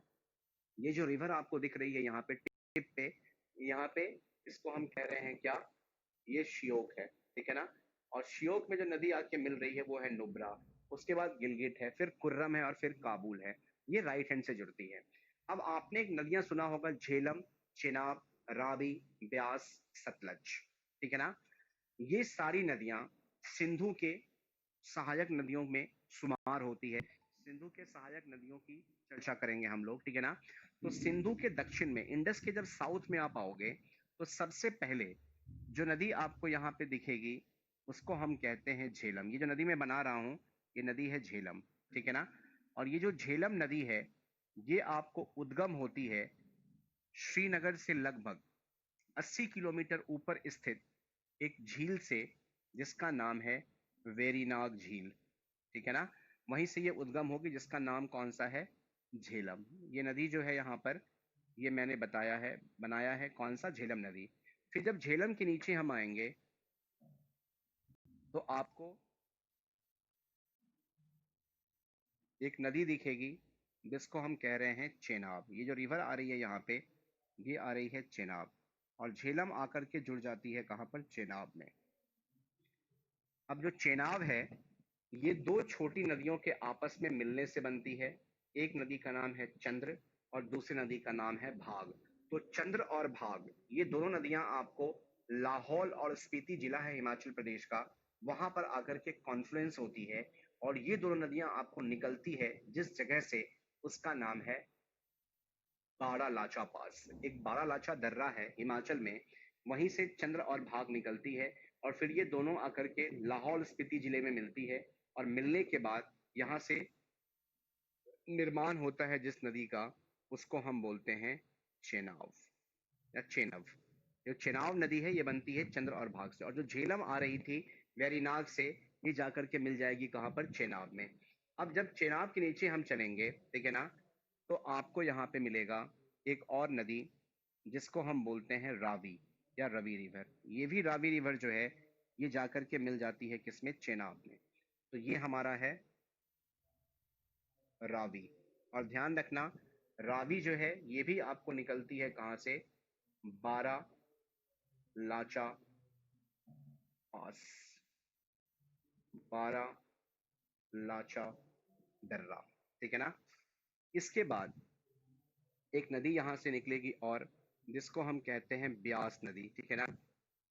और ब्यास आपको निकलती है रोहतांग से। ये तो पास सुना होगा आप लोगों ने, रोहतांग दर्रा, ठीक है ना। यहाँ से एक रिवर निकल रही है ब्यास। और ये जो रकास लेक है, यहाँ से एक रिवर आ रही है जिसको हम कह रहे हैं क्या, सतलज। जिसको ध्यान से देखना क्योंकि मैप बहुत इंपॉर्टेंट है, ठीक है ना। ये है ब्यास,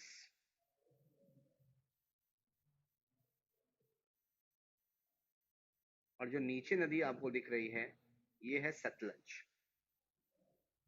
और सतलज कहाँ से आ रही है, राकस से, ठीक है ना। तो अब देखो, वेरीनाग से निकली झेनप, झेलम, इसके बाद बारालाचा से निकला चंद्र और भाग, दोनों मिलके बनाया चेनाब। झेलम मिली चेनाब में, रावी मिली चेनाब में, ब्यास मिली सतलज में, और ये जो चेनाब है, ये झेलम और रावी के पानी को लेकर के जाके जुड़ जाएगी किसके अंदर, सतलज में। ये जुड़ेगी सतलज में, ठीक है ना। इसको ध्यान रखना, झेलम जुड़ रही है चेनाब में, रावी जुड़ रही है चेनाब में, ठीक है ना। ब्यास जुड़ रही है सतलज में, और चेनाब जुड़ रही है सतलज में। ध्यान रखना, झेलम और रावी चेनाब में जुड़ेगी, चेनाब झेलम और रावी के पानी को लेकर के एंटर कर जाएगी किसके अंदर, सतलज के अंदर। और फिर सतलज सारे नदियों के पानी को लेकर के ज्वाइन करेगी किसको, सिंधु को।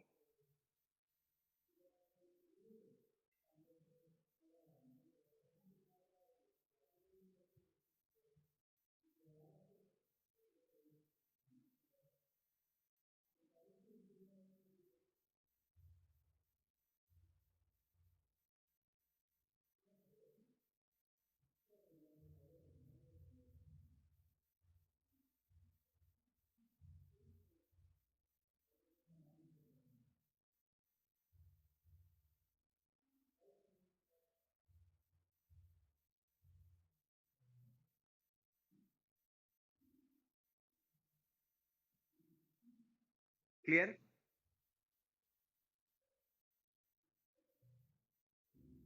नमन ji, you have raised a question कि you think Ravi comes from Rohtang Pass. and Byas comes from the Byas Kund. ठीक है, आप क्वेश्चन कर रहे हो, ये गूगल नॉलेज है आपका, ठीक है ना? And I must tell you कि I don't believe in Google, Lucent and Arihant, इन तीन चीज़ों पे मेरा कोई बिलीव नहीं है, ठीक है ना? और जो मैं यहाँ पे फैक्ट्स करा रहा हूँ उसमें कहीं कोई डाउट नहीं है, आपको जहाँ से चेक करना है आप कर लो, but I am pretty sure, I am damn sure कि whatever facts I have told you here is 100% correct. These are the UPSC facts, so it can't be wrong. So correct your knowledge, ठीक है ना? And try to cooperate with me, ठीक है ना? झेलम वेरीनाग, चेनाब बारालाचा, राबी बारालाचा, ब्यास रोहतांग, ठीक है ना? And Sutlej Rakas lake. अब देखो, जहां पे झेलम, चेनाब और रावी तीनों कॉन्फ्लुएंस करती है, उस प्लेस को हम लोग कहते हैं झांग. ये एक डिस्ट्रिक्ट है पाकिस्तान में, और जिस प्लेस पर चेनाब जुड़ेगी सतलज से और सतलज जुड़ेगी इंडस से, उस प्लेस का नाम है भवलपुर. और ये जो भवलपुर है ये भी पड़ता है कहां पर? पाकिस्तान में, ठीक है?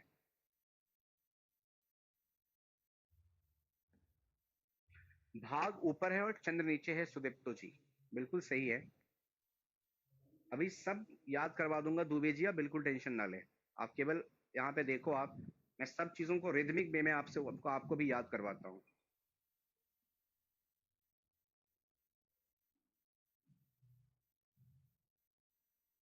नमन नहीं, मैं बिल्कुल माइंड नहीं कर रहा हूँ इस चीज को, मैंने केवल आपके नॉलेज को करेक्ट किया है, ठीक है ना?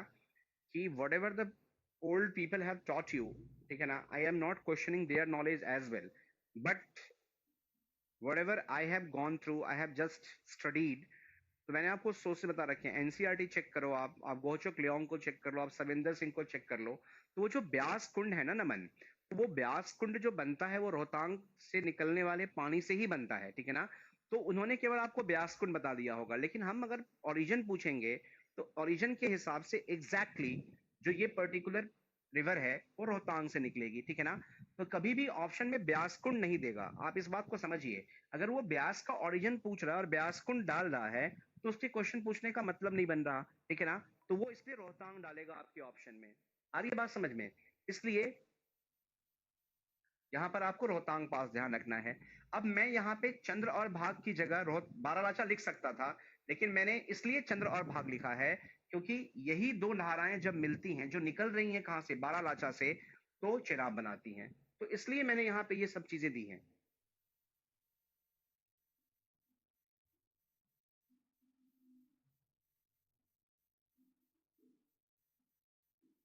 ठीक है, कोई डाउट नमन?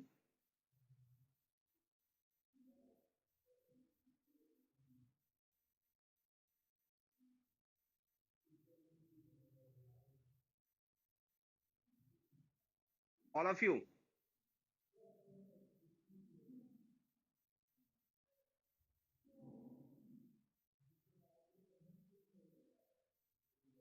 अभी याद हो जाएगा लोकेशन और नाम सबसे पहले. अब एक बार अगले 5 मिनट के लिए बस मुझ पे ध्यान दो और सुनो मुझे बहुत आसानी से, ठीक है ना? आपको मैंने बताया कि सिंधु निकल रही है मानसरोवर से, ये गिलगिट पास से एंटर कर रही है इंडिया में, और सबसे पहले दमचौक नामक स्थान पर आएगी. और ये जो रिवर इंडस है वो लद्दाख और झस्कर से के बीच फ्लो करते हुए मुजफ्फराबाद पहुंचेगी, और मुजफ्फराबाद के बाद ये पाकिस्तान चली जाएगी. पाकिस्तान में ये पेशावर, इस्लामाबाद, मुल्तान, रावलपिंडी से फ्लो करते हुए ये पहुंचेगी कराची, और कराची में जाकर के ये अरब सागर में गिर जाएगी, ठीक है ना? दूसरी इंपॉर्टेंट चीज, अगर ट्रिब्यूटरीज को याद करना है आपको तो बहुत आसान है. आप ऊपर के सारे ट्रिब्यूटरीज को छोड़ दो, बिल्कुल याद मत करो, ठीक है ना? उसमें केवल दो ट्रिब्यूटरीज को आप ध्यान रखो, जो कि गिलगिट पास से आती है, तो गिलगिट रिवर भी है, ऐसे ध्यान रखो. गिलगिट पास भी है और गिलगिट रिवर भी है, जो राइट हैंड साइड से इंडस को ज्वाइन करती है. इसमें एक ट्रिब्यूटरी सियोक है, ठीक है ना, जो सबसे पहली ट्रिब्यूटरी राइट हैंड साइड से. तो अगर आप ऊपर की ट्रिब्यूटरी नहीं भी याद करोगे, it's not for that importance. आपको मेजर ट्रिब्यूटरी जो करनी है, जो इसके साउथ में है, तो ये बिल्कुल पोयम की तरह ध्यान रखो. झेलम, चेनाब, रावी, ब्यास, सतलज. झेलम, चेनाब, रावी, ब्यास और सतलज. क्योंकि इसमें कभी कभी ये पूछेगा आपसे कि आप इन नदियों को उत्तर से दक्षिण के क्रम में सजा दें, यानी कि नॉर्थ टू साउथ अरेंज कर दो। तो जब नॉर्थ टू साउथ आप अरेंज करोगे तो सबसे ऊपर झेलम है, फिर चेनाब है, फिर रावी है, फिर व्यास है और सतलज है। इसमें एक कोड याद रखना, आईएससी जूनियर। आईएससी होता है इंटरमीडिएट ऑफ साइंस, और जूनियर का मतलब क्या है, ये जूनियर लेवल का डिग्री, ऐसे ध्यान रखो। तो ये जो कोड है आईएससी जूनियर, ये बेसिकली रिवर्स के लेंथ का अरेंजमेंट है। जैसे अगर आपसे पूछा जाए कि इन सभी नदियों में सबसे लंबी नदी कौन सी होगी, तो आप बताओगे सिंधु। सिंधु के बाद दूसरी सबसे लंबी नदी क्या होगी, सतलज। सतलज के बाद जो तीसरी सबसे अधिक लंबी होगी, चेनाब। चेनाब के बाद जो अगली सबसे लंबी होगी, झेलम। और झेलम के बाद सबसे नीचे कौन सी होगी, रावी।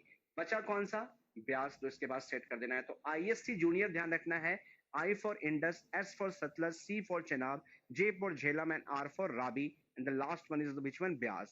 लेकिन अगर नॉर्थ टू, अगर ये है arrangement of the river Indus and it's tributaries, Sindhu और उसकी सहायक नदियों का उसके लंबाई के हिसाब से क्रम, उत्तर से किसकी ओर, दक्षिण की ओर। तो सबसे ऊपर इंडस, फिर सतलज, फिर चेनाब, फिर झेलम, फिर रावी। ISC JR junior. अगर हमें ऑर्डर में सेट करने के लिए कहा जाएगा तो सबसे ऊपर झेलम है, फिर चेनाब है, फिर रावी है, फिर व्यास है और फिर सतलज है। इसको ऐसे ध्यान रखना, झेलम, चेनाब, रावी, ब्यास, सतलज। झेलम, चेनाब, रावी, ब्यास, सतलज। आप जैसे ही 2 बार 3 बार सुनोगे, बोलोगे, ये फटाक से याद हो जाएगा आपको, ठीक है ना। झेलम, चेनाब, रावी, ब्यास, सतलज।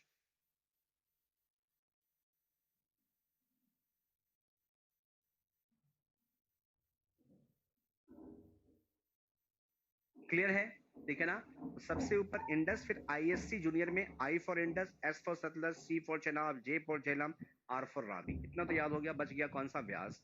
ये अरेंजमेंट है लेंथ के हिसाब से। लेकिन अगर नॉर्थ टू साउथ करेंगे तो झेलम, चेनाब, रावी, ब्यास, सतलज। कोई डाउट। और ध्यान रखना, एंटर करेगी गिलगिट से, 2% फ्लो है चाइना में, 5% फ्लो है इंडिया में, रेस्ट 93% फ्लो है पाकिस्तान में। जिस हिसाब से सिंधु पाकिस्तान की सबसे लंबी नदी है। अगर यहां तक क्लियर हो गया हो तो मैं फिर आगे।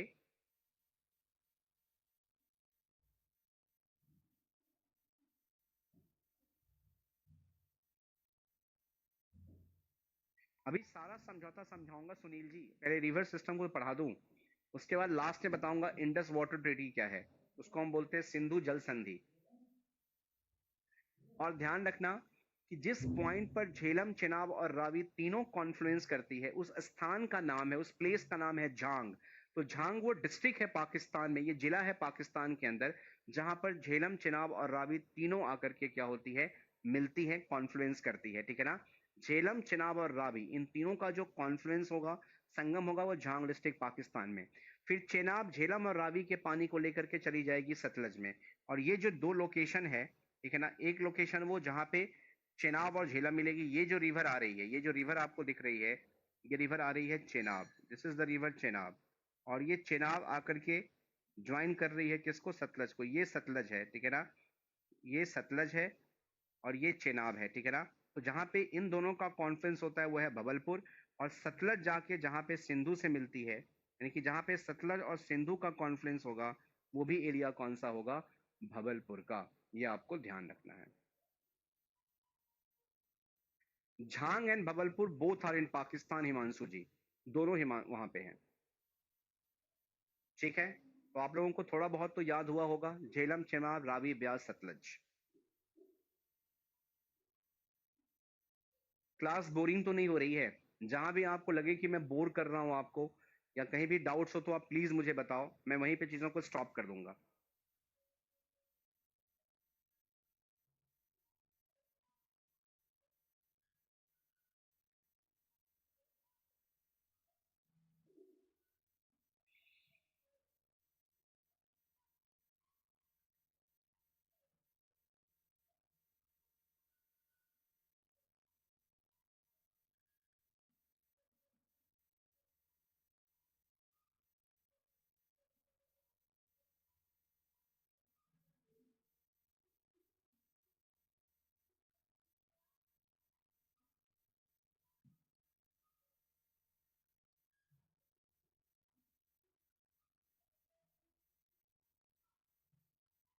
सुदीप्तो जी कुछ नहीं है, मानसरोवर और Rakas, these two are the glaciated lakes, ये सब हिमनाद से निर्मित क्या है, दो झील हैं। और ध्यान रखना, रकास और मानसरोवर का जो सोर्स है, इन दोनों जो लेक्स में पानी आती हैं, इसका सोर्स जो है वो है सेंगे जांगबो ग्लेशियर।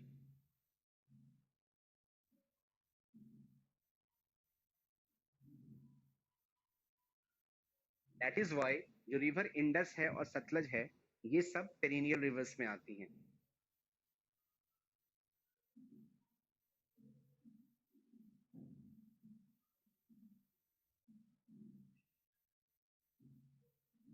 ठीक है सुदीप्तो जी, तो ये रकास सोर्स है सतलज का और मानसरोवर सोर्स है इंडस का। डन। अब देखो, अब बहुत ही इंटरेस्टिंग चीज करा रहा हूं मैं आपको अभी इन रिवर्स के अंदर, वो है दोआब्स। यानी कि ये जो पूरा सिस्टम है इंडस का, जो ये मैप दिख रहा है आपको, इसके अंदर जो रिवर इंडस है वो क्या है, अलग अलग क्षेत्रों में अलग अलग दोआब्स बनाती हैं। ये जो दोनों झील है ना, ये लोकेटेड है, इसका जो लोकेशन है, अगर हम लोकेशन की बात करें इनका, तो ये आपको है भारत चीन सीमा पर, इंडो चाइना बॉर्डर। ठीक है।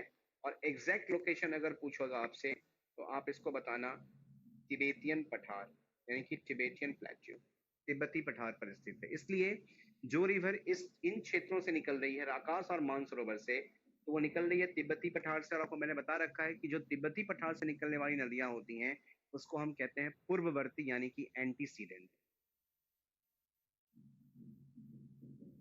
ठीक है, एंटीसीडेंट रिवर्स हैं ये।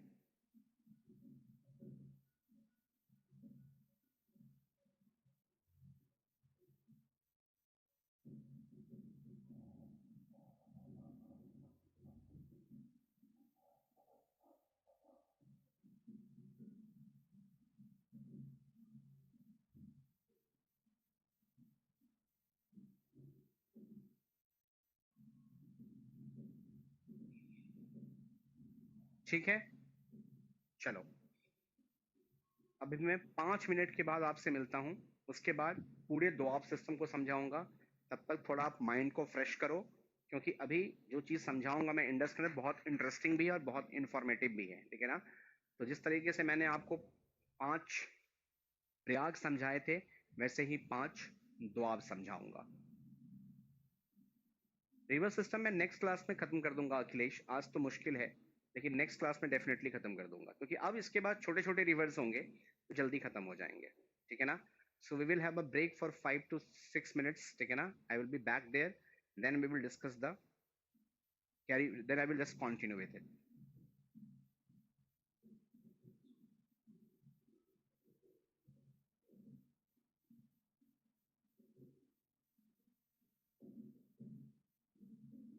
नो नमन, जहां भी जो चीज इंपॉर्टेंट होगी I will let you know, don't worry at all. So I will be back in just 5 minutes, all of you. ठीक है ना, just take a break for 5 minutes।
So all of you ready?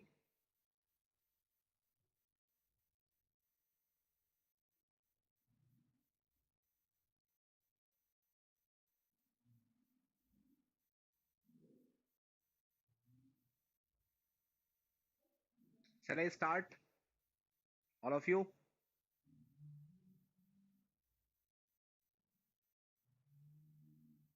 Okay. चलो अब discuss करेंगे हम लोग कि सिंधु और उसकी जितनी भी सहायक नदियां हैं इसके दक्षिण में झेलम, चेनाब, रावी, ब्यास, सतलज, इन सब के बीच में एक विशेष क्षेत्र का निर्माण होता है, एक स्पेशल प्लेसेस फॉर्म होती है जिसको हम लोग कहते हैं दोआब। देखो, ये जो रिवर ऊपर से फ्लो कर रही है इंडस है और नीचे झेलम है, तो ये दो नदी के बीच का क्षेत्र हो गया, ये जो हिस्सा है इसको दोआब बोलेंगे। उसी प्रकार झेलम और चेनाब के बीच में दोआब बनेगा, चेनाब और रावी के बीच में एक दोआब बनेगी, रावी और ब्यास के बीच में एक दोआब बनेगा, और ब्यास और सतलज के बीच में एक दोआब बनेगा। ठीक है ना? मैं सारे दोआब के नाम लिख रहा हूँ और एक तरीका बता रहा हूँ कैसे आप इसको याद रखोगे। ठीक है ना? आप देखो, जो सबसे पहला दोआब है वो बनेगा किसके बीच में? इंडस और झेलम। इस दोआब को हम बोलते हैं इंडस रिवर दोआब, जिसको कहा जाता है सिंधु सागर दोआब। ठीक है ना? ये पहला दोआब है जो सिंधु और झेलम मिलकर बनाएगी जिस दोआब क्षेत्र को, उसको हम बोलते हैं सिंधु सागर दोआब। और ये जो दोआब है इसमें जो मैदानी क्षेत्र है, जो प्लेन एरिया है, उस मैदानी क्षेत्र को एक नाम दिया जाता है जिसको हम लोग कहते हैं देवसाई प्लेन, यानी कि देवसाई मैदानी क्षेत्र। और ये जो देवसाई है ये भारत में जानी जाती है केसर यानी कि सैफरन के प्रोडक्टिविटी के लिए।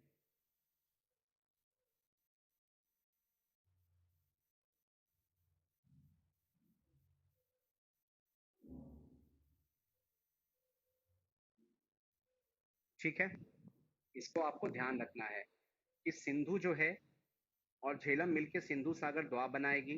इसके मैदानी भाग को देवसाई कहते हैं, और देवसाई मैदानी क्षेत्र फेमस है किस चीज के लिए? सैफरन के लिए। और ये लोकेटेड है कहाँ पर? जम्मू एंड कश्मीर में, JNK में। नमन, मैं आपके उस पॉइंट पे आऊंगा, पहले आप इसको समझ लो। मैंने पहले भी क्लियर कर रखा है कि जो फैक्ट्स मैंने यहाँ पे कराए हैं वो बिल्कुल करेक्ट है, आप उसमें प्लीज बार बार उस चीज को इंटरफेयर मत करो। ठीक है ना? तो यहाँ पे इसमें क्वेश्चन बनता है कि केसर जो है ये सबसे अधिक किस मैदानी क्षेत्र में उपजाई जाती है, या सबसे अधिक कहाँ पे इसका प्रोडक्शन होता है? तो आप बताओगे देवसाई प्लेन में। और देवसाई प्लेन इंडस और झेलम के बीच का हिस्सा है जो उपस्थित है या पाया जाता है सिंधु सागर दोआब क्षेत्र में। ठीक है, अब जब नीचे आएंगे हम लोग तो यहाँ पे एक रिवर है झेलम और नीचे है चेनाब। तो जो दूसरा दोआब बनेगा उसको हम लोग एक नाम देते हैं छाछ, CHHAJ, छाछ। ठीक है ना? इसमें याद करने का तरीका है, तो CH से बनेगा चेनाब और J से बनेगा झेलम। इसको देखो उल्टा पर हो, यहाँ से CH को उठाया और यहाँ से J को उठाया, और जब हम उल्टा जोड़ेंगे इसको तो एक नाम आएगा यहाँ पे छाछ, CHHAJ, छाछ। तो पूछेगा छाछ दोआब कहाँ पर है, तो आप बताओगे चेनाब और झेलम के बीच में ये छाछ है। और ये जो छाछ है यहाँ पर सबसे अधिक उत्पादन होती है, सबसे अधिक प्रोडक्शन जो होती है वो होती है किस चीज की? फिग। फिग कहते हैं अंजीर को। यहाँ पे आपको मिलेगा दूसरा सबसे अधिक उत्पादन वॉलनट, जिसको हम कहते हैं अखरोट। इसके बाद यहाँ पे आपको उपज की जाती है किस चीज की? कैश्यूज की, जिसका नाम है काजू। ठीक है ना? तो अंजीर, अखरोट, काजू, जितने भी ड्राई फ्रूट्स हैं, ठीक है ना,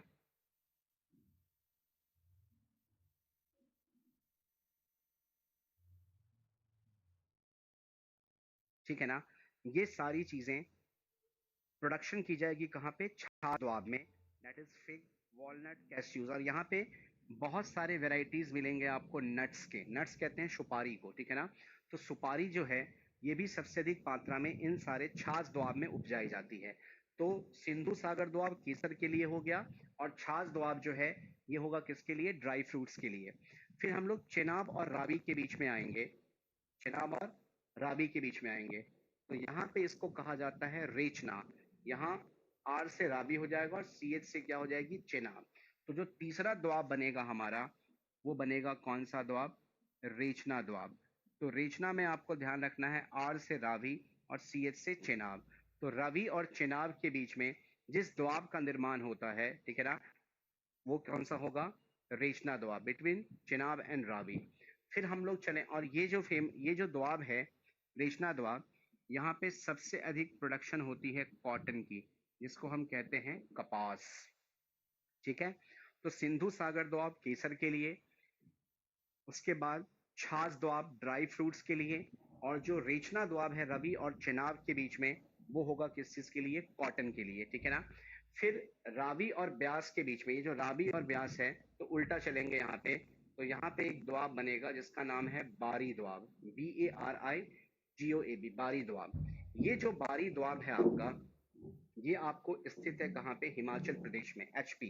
it is in Himachal Pradesh. और ध्यान रखना है कि जो बारी द्वाब है आपका, यहाँ पे सबसे ज्यादा उत्पादन की जाती है किस चीज की, एप्पल, यानी कि सेब की खेती बहुत होती है हिमाचल में। और इसी हिमाचल में तीन सबसे प्रमुख स्थल है, तीन सबसे इंपॉर्टेंट प्लेसेस हैं। एक का नाम है आपको सोलन, दूसरे का नाम है शिमला, और तीसरे का नाम है किन्नौर। ये तीनों प्लेसेस ध्यान रखना, सोलन, शिमला और किन्नौर, जो कहाँ पर है, हिमाचल में। तो ये तीन जगह, सोलन, शिमला और किन्नौर, जो कि बारी दोआब में स्थित है हिमाचल प्रदेश में, इन तीनों शहरों में सेब की खेती सबसे अधिक होती है। और ये तीनों शहर तीन अलग अलग एक्सिस पर स्थित है, और ये निर्माण करती है एक ट्रायंगल का। इसलिए क्वेश्चन बनता है कि भारत का जो एप्पल ट्रायंगल है, इंडिया का जो सेब त्रिभुज है, ये किस राज्य में स्थित है, तो आंसर होगा हिमाचल। किस द्वाब में स्थित है, तो आप बताओगे बाड़ी द्वाब में। और ये सेब त्रिभुज में कौन कौन से स्थान आते हैं, तो किन्नौर, शिमला और सोलन। जो फेमस है किसके प्रोडक्शन के लिए, तो आप बताओगे एप्पल के लिए। और सबसे आखिरी जो द्वाब बनेगा ब्यास और सतलज के बीच में, इसको हम कहते हैं बिस्ट द्वाब, BISST, बिस्ट। और ये जो बिस्ट द्वाब है, यहाँ पे सबसे अधिक जो खेती होती है, वो होती है किस चीज की, गेहूं की। ठीक है ना। और ध्यान रखना कि जो बिस्ट द्वाब है गेहूं वाला, ठीक है ना, इसमें ये जो है एरिया है कहाँ का, पंजाब का। तो बिस्ट द्वाब आपको मिलेगा पंजाब में। और ये हरित क्रांति का क्षेत्र, this is the area of green revolution. अगर पूछता है कि ग्रीन रिवोल्यूशन का जो क्षेत्र है, हरित क्रांति का जो क्षेत्र है, ये किस द्वाब क्षेत्र का हिस्सा है, तो आप बताओगे बिस्ट द्वाब में, जो है कहाँ पर, ब्यास और सतलज के बीच में, जहाँ पे सबसे अधिक उत्पादन होती है किस चीज की, गेहूं की। तो सबसे ऊपर में जो द्वाब है वो है सिंधु सागर। उसके बाद जो द्वाब है वो है छाछ। छाछ के नीचे है रेचना, रेचना के नीचे है बाड़ी, और बाड़ी के नीचे है बिस्ट। तो आपको केवल ये द्वाब याद है। जब छाछ आया तो यहाँ पे चेनाब और झेलम हो गया, उसके बाद रेचना आया तो रावी और चेनाब हो गई, बाड़ी हो गई तो बी फॉर ब्यास और आर फॉर रावी हो गया, तो रावी और ब्यास के बीच में। और जो बिस्ट है इसमें ब्यास और एस एच से क्या हो जाएगा, सतलज। तो ये 5 इंपॉर्टेंट द्वाब्स हैं जो फॉर्म होती है इंडस और उसकी ट्रिब्यूटरीज के द्वारा, जम्मू कश्मीर, हिमाचल प्रदेश और पंजाब के एरिया में। कोई डाउट, किसी प्रकार की कोई दिक्कत, आप मुझसे पूछो। ये पांचों द्वाब ध्यान रखना, बस याद रखना कि जिस तरीके से गंगा 5 प्रयाग बनाती है, उसी प्रकार से सिंधु 5 द्वाब बनाती है। और हर द्वाब में अलग अलग चीजों की प्रोडक्शन की जाती है। सबसे ऊपरी द्वाब में केसर, उसके नीचे ड्राई फ्रूट्स, फिर हमारा आएगा कपास यानी कि कॉटन, फिर एप्पल, और आखिरी में सबसे एंड में उत्पादन होगी किस चीज की, वीट यानी कि गेहूं की। बारी द्वाब जो है हिमांशु, ये ब्यास और रावी की, ये ब्यास है ये रावी है, इन दोनों के बीच में बारी बनेगा। मैंने कहा था कि उल्टा पढ़ना है आपको। जैसे झेलम और चेनाब था तो मैंने छाछ बनाया, रवि और चेनाब है तो मैंने रेचना बनाया, जब रावी और ब्यास है तो मैंने बारी बनाया। बस ब्यास में सीधा पढ़ेंगे, ब्यास और सतलज में बेस्ट बनेगा।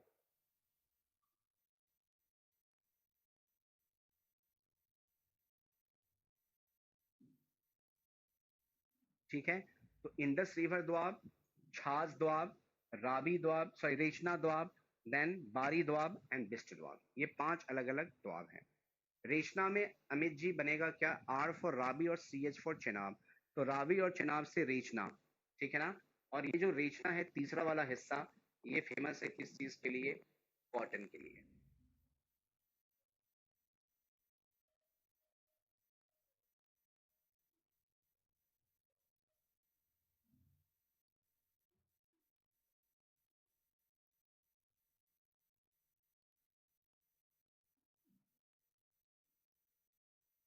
Is it clear to all of you? कोई डाउट? बिस्ट दोआब जो है ये पंजाब में होगा। सुदीप्तो, बिस्ट इज इन पंजाब, यहां लिखा हुआ है पंजाब, बिस्ट पंजाब में होगा।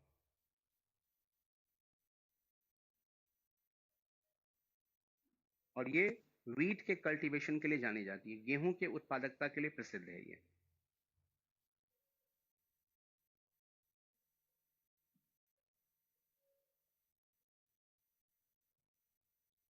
BISST बिस्ट है भूपेंद्र जी।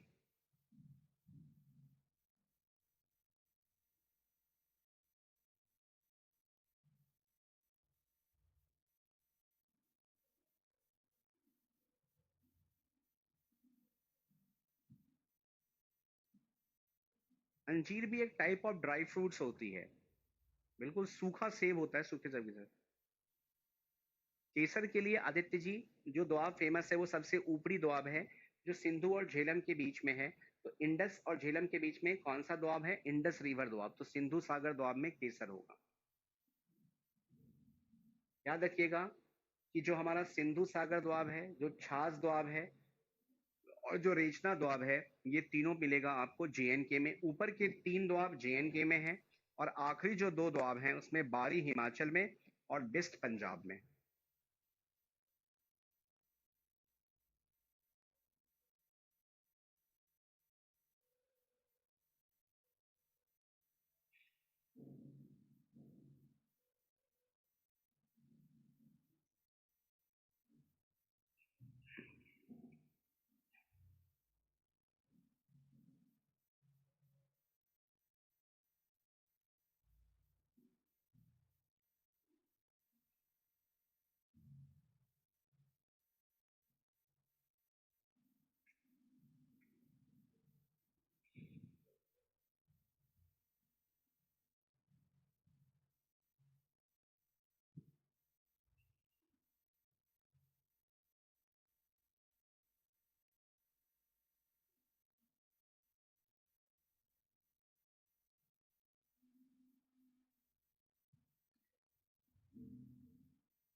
ठीक है, तो ये सारी कहानी थी हमारी क्या, दोआब्स की। तो एक बार फिर से आप देख लो, जो दोआब है, तो पहला है हमारा इंडस रिवर दोआब, दूसरा हमारा है छाछ दोआब, तीसरी हमारी है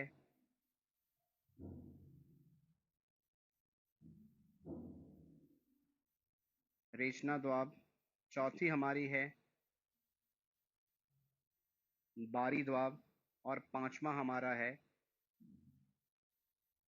बिस्ट दोआब। ये होगा इंडस और झेलम। जो छाछ है, चेनाब एंड झेलम। जो रेचना है, रावी और चेनाब। जो बारी है, ब्यास एंड रावी। और जो बिस्ट है, वह है ब्यास और सतलज। जो ऊपर के तीनों दोआब हैं JNK, जो बारी है हिमाचल, और जो बिस्ट है वो हो गया पंजाब। इसमें सबसे अधिक सैफरन, यहाँ पर ड्राई फ्रूट्स,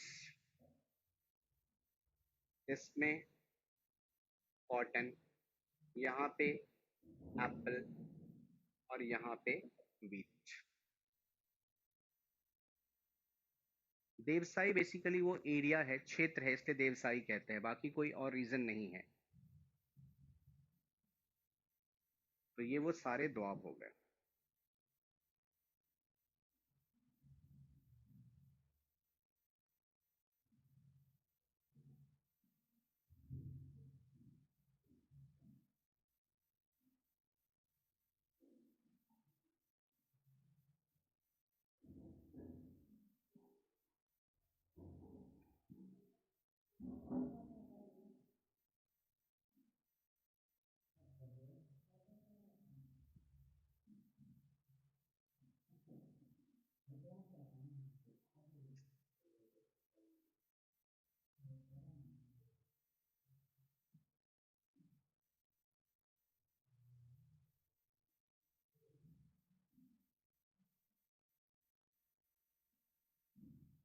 क्लियर हो गई सारी बात?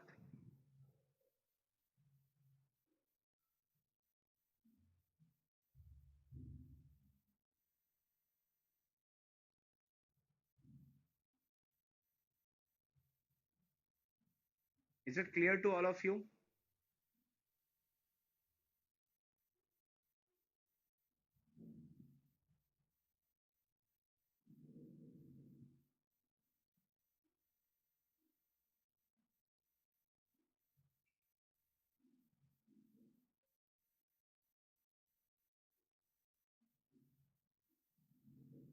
Himanshu, it is sufficient for till UPSC prelims. आप बिल्कुल इस बात की टेंशन मत लो। आप इस टॉपिक के खत्म होने के बाद अगर किसी भी क्वेश्चंस को अटेम्प्ट करोगे किसी भी एग्जामिनेशन में, तो कोई भी क्वेश्चन आपका फंसेगा नहीं। सब क्वेश्चंस को आप बहुत इजीली क्लिक कर सकते हो। ठीक है?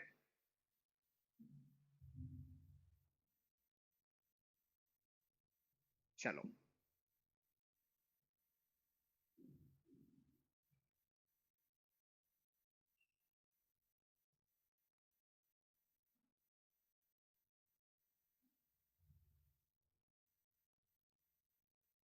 आप बताओ आदर्श, बारी किसके बीच में होगा? ब्यास और रावी के बीच में। अब देखो,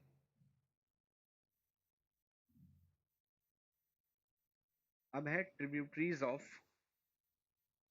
इंडस।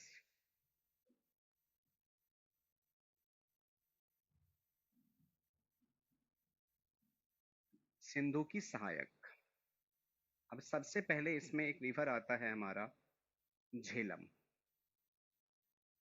अब देखो, ये इन रिवर्स में आपको ज्यादा कुछ याद नहीं रखना है, केवल तीन चीजों को याद रखनी है कि ये रिवर ओरिजिनेट कहाँ से कर रही हैं, इन नदियों पर कौन कौन सी परियोजनाएं हैं, प्रोजेक्ट्स बनाई गई हैं, वाटर प्रोजेक्ट्स कौन कौन सी है, और कौन से वो इम्पोर्टेंट प्लेसेस हैं जो इस रिवर्स के ऊपर स्थित है। इसके अलावा इसमें कोई एक्स्ट्रा चीज करने की जरूरत नहीं है, क्योंकि ये गंगा की इतनी इंपॉर्टेंट रिवर्स नहीं है। ठीक है ना? तो आपको केवल मैं जो चीजें exam orientation point of view से इंपॉर्टेंट है, केवल वो चीजें डिस्कस करूंगा। और उसके साथ साथ बाकी नोट्स में मैंने सारा फ्लो समझा रखा है। आप एक बार नोट्स को रेफर कर लेना। जो मेरे क्लास नोट्स हैं, मैंने जो अपने ऑफलाइन क्लासेस में करा रखी है बच्चों को, वही नोट्स मैंने आपको दिया है। मैंने कोई प्रिंटेड नोट्स नहीं दी है। तो जो मैं क्लासेस के अंदर चीज़ों को ओरिएट करता हूँ, उसी हिसाब से वो चीज़ें वहाँ पे बनी हुई हैं।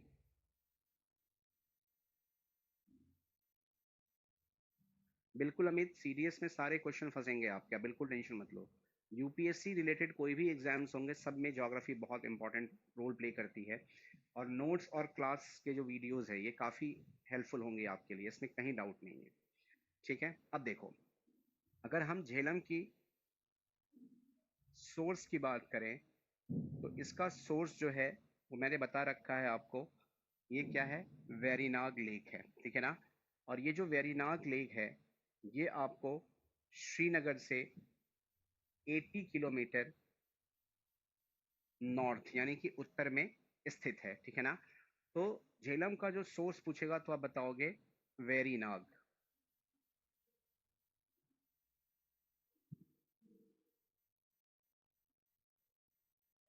इसको झील लिख सकते हो या इसको ताल लिख सकते हो। ठीक है ना? अब ये जो रिवर है झेलम, इस पे दो इंपॉर्टेंट प्लेसेस ध्यान रखने हैं आपको। एक तो श्रीनगर है, और दूसरी इंपॉर्टेंट चीज जो है यहाँ पर, वो है वुलर लेक, जिसको हम कह रहे हैं वुलर झील। वुलर झील जो है, ये भारत की सबसे बड़ी लार्जेस्ट फ्रेश वाटर लेक है। ये मतलब भारत का सबसे विशाल मीठे पानी का झील है। इसके बाद ये रिवर आपको एंटर कर जाती है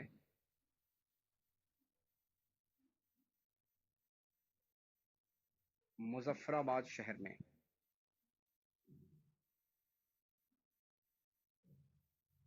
ठीक है? और फिर ये जो झेलम है, यहाँ से फिर प्रवेश कर जाएगी कहाँ पर? पाकिस्तान के क्षेत्र में। आपको मैंने बता रखा है कि जाकर के ब्यास से, सॉरी चेनाब से जाकर के मिल जाएगी कहाँ पर? झांग में। तो झांग जो है वो माउथ ऑफ झेलम हो जाएगी, ठीक है ना। बस इंपॉर्टेंट प्लेस जो इसमें एक रिमार्केबल ध्यान रखना है कि श्रीनगर पूछेगा कि श्रीनगर शहर जो है ये किस नदी के तट पर स्थित है, तो आप बताओगे झेलम। अब इस झेलम पे जो परियोजनाएं हैं, जो प्रोजेक्ट्स हैं, उसमें सबसे पहला नाम आता है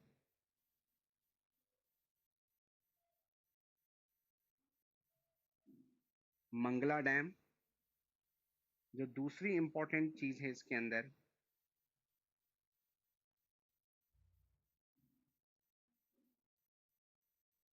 उसका नाम है नीलम डैम। जो तीसरा इंपॉर्टेंट डैम है यहाँ पर,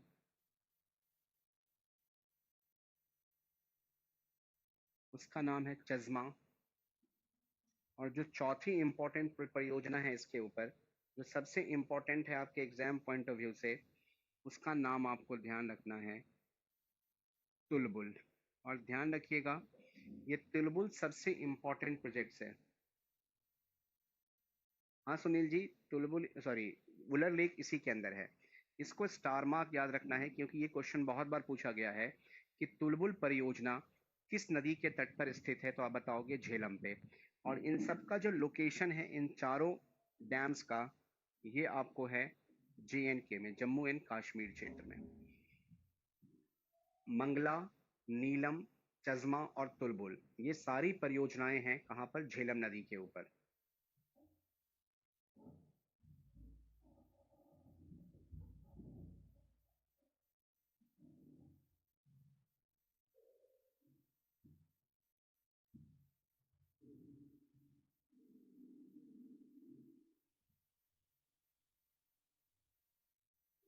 ठीक है, ये कहानी है किस चीज की?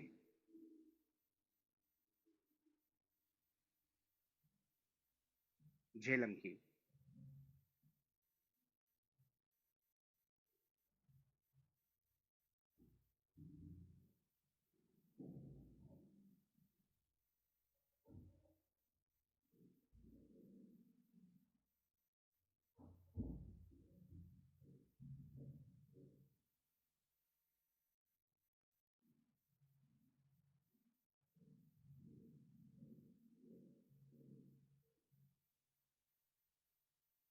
डन। नेक्स्ट रिवर,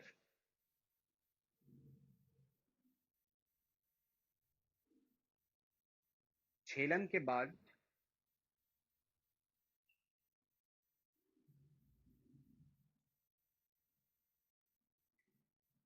जो एक सबसे इंपॉर्टेंट रिवर है,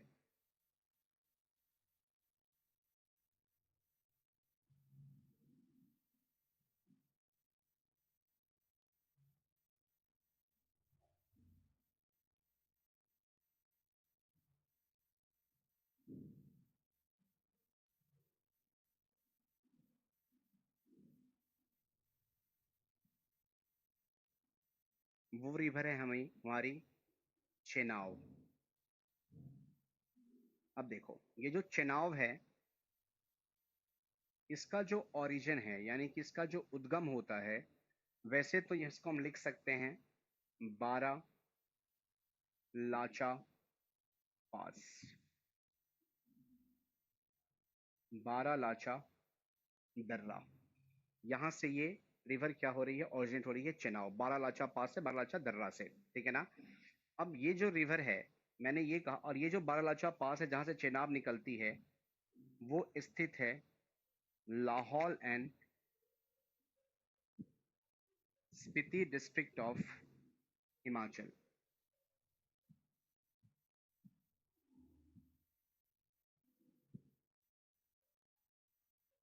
स्पीति जिला, हिमाचल प्रदेश, ये वो पर्टिकुलर लोकेशन है जहां से ये रिवर ओरिजिनेट करती है। बेसिकली इस बारालाचा पास से दो स्ट्रीम्स आती हैं।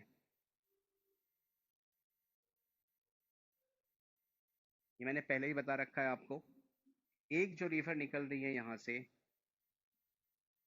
उसका नाम है चंद्र, और जो दूसरी रिवर यहाँ से निकल रही है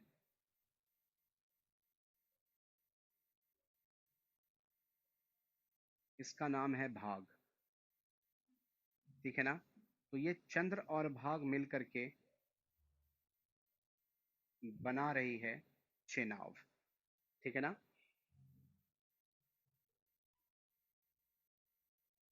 एक्चुअली सुनील जी, ये जो दर्रा है ये पूरा कवर्ड होता है आइस से। ये बिल्कुल ढका हुआ है किस चीज से? आइस यानी कि हिम से। तो जब ये पिघलेगा तो सोर्स ऑफ रिवर को क्या करती है? ये ओरिजिनेट करती है। ठीक है ना? तो चंद्र और भाग, ये जो दो इंपॉर्टेंट रिवर्स हैं, ठीक है ना, ये आपस में मिलती हैं और यहाँ से चेनाब का क्या होता है? उद्गम होता है। ठीक है ना? तो अगर लोकेशन पूछेगा तो आप बताओगे लाहौल में, और दूसरा एक जिला है स्पीति। ये एक ही साथ पड़ते हैं हम लोग, लाहौल स्पीति डिस्ट्रिक्ट। ठीक है ना? ये पड़ता है हिमाचल प्रदेश में, जहाँ से चेनाब का उद्गम होगा और चेनाब नदी का निर्माण होगा यहाँ पर। ठीक है ना?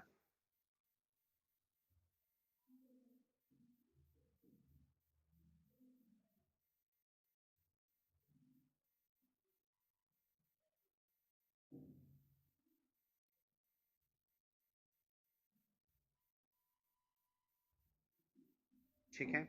ये नदी जो है वो ज़्यादातर आपको JNK और हिमाचल के हिस्सों से प्रवाहित होकर के, और फिर ये एंटर कर जाती है कहाँ पर? पाकिस्तान में। ये चेनाब बेसिकली पाकिस्तान में ज़्यादा फ्लो करती है, जम्मू कश्मीर और हिमाचल के क्षेत्रों से प्रवाहित होने के बाद।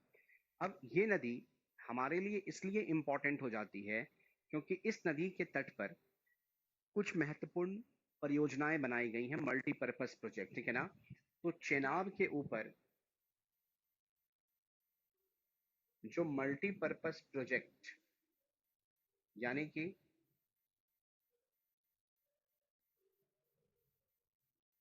जो बहुउद्देशीय परियोजना विकसित या डेवलप किया गया है, उसमें तीन नाम आते हैं।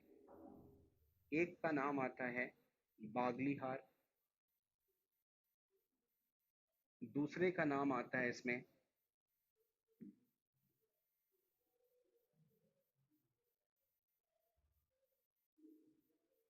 दुलहस्ती, और जो तीसरी परियोजना है इसके अंदर, उसका नाम है सलाल। याद रखना, इसमें कोड याद रखिएगा, BDS चेनाब। ये BDS चेनाब जो है, B for Baglihar, D for Dulhasti और S फॉर सलाल, ये तीनों परियोजनाएं स्थित है कहाँ पर? चेनाब नदी के तट पर। ठीक है ना? इसलिए यहाँ पे एक कोड याद रखना है, ये है बैचलर ऑफ डेंटल सर्जरी, ये एक डिग्री होती है। उसको मैंने एक कोड बना दिया है कि BDS कहाँ पर हो रहा है? चेनाब पे। बगलीहार, दुल्हस्ती और सलाल, ये तीनों परियोजनाएं भी कहाँ पर स्थित है? आपको जम्मू कश्मीर क्षेत्र में। ठीक है? तो मैंने झेलम पे बताई थी आपको मंगला, नीलम, चज़मा और तुलबुल, और चेनाब पर मैंने बताया है आपको तीन परियोजनाएं, BDS, बागलीहार, दुल्हस्ती और सलाल। ये तीनों परियोजनाएं स्थित है कहाँ पर? चेनाब नदी के तट पर। और चेनाब का जो उद्गम है वैसे तो बारालाचा से बन होता है, लेकिन दो रिवर्स आपस में कंबाइन करके इस रिवर को फॉर्म करती है, और वो है चंद्र एंड भाग। परियोजनाओं का मतलब होता है प्रोजेक्ट्स, इन हिंदी भी कॉल इट परियोजना। तीन जो इंपॉर्टेंट वाटर प्रोजेक्ट्स हैं वो बगलीहार, दुल्हस्ती और सलाल है।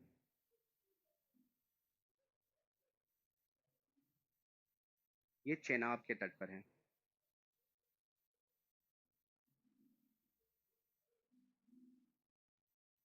परियोजना इज हिंदी शब्द, it's a project.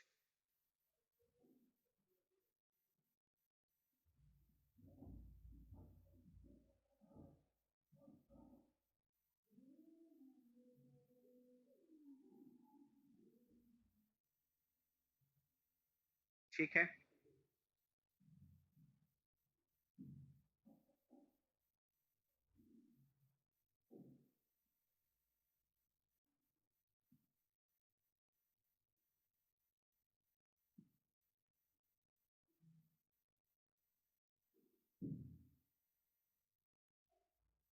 Is it clear? ये BDS मैंने एक शॉर्ट ट्रिक दिया है इन तीनों को याद करने के लिए। B for Baglihar, D for Dulhasti, S for Salal. That's all Sudipto.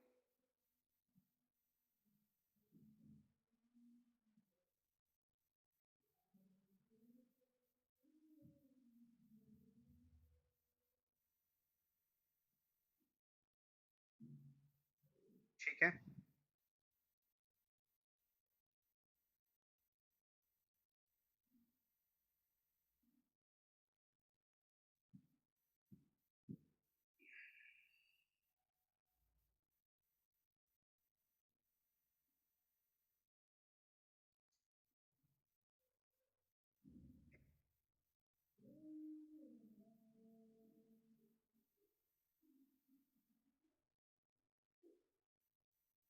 ठीक है। तो आज के लिए इतनी रिवर्स काफ़ी हैं। नेक्स्ट क्लास में मैं आपको इंडस को खत्म करके ब्रह्मपुत्रा, गोदावरी, कृष्णा, कावेरी समझाऊंगा। जो नेक्स्ट क्लास होगी वो जब भी होती है तो मैं उस दिन रिवर सिस्टम को एंड कर दूंगा अगली क्लास के अंदर। ठीक है ना? और फिर मैं आपको लास्ट में डेल्टा और एस्चुरीज यानी कि ज्वारनदमुख और डेल्टा में क्या अंतर है वो मैं समझाऊंगा। फिर रिवर सिस्टम हमारा एंड हो जाएगा। फिर रिवर सिस्टम के ऊपर मैं कुछ क्वेश्चंस आपको पोस्ट करूंगा। उन क्वेश्चंस को आपको घर पे अटेम्प्ट करना है और जो भी इश्यूज आएंगे उस क्वेश्चंस के अंदर फिर मैं आपको उसको एक्सप्लेन कर दूंगा। तो टॉपिक वाइज मेरा पूरा प्रयास होगा कि मैं आपको कुछ क्वेश्चंस भी देता चलूँ, ताकि आप जो भी चीज़ें यहाँ सीख रहे हो, लर्न कर रहे हो, आप उसको इफेक्टिवली एग्जाम्स में यूज कर सको। ये जब तक आप प्रैक्टिस नहीं करोगे क्वेश्चंस को, तब तक ये फैक्ट्स और ये थॉट्स वहां पर काम नहीं आएंगे।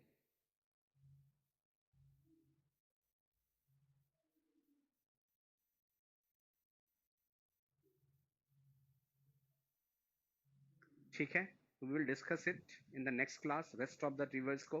ठीक है ना? Thank you so much. See you in the next class. Just go through the notes and everything.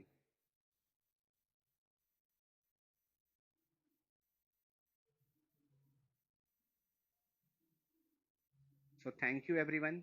Just enjoy your day. See you soon. Bye bye. Take care.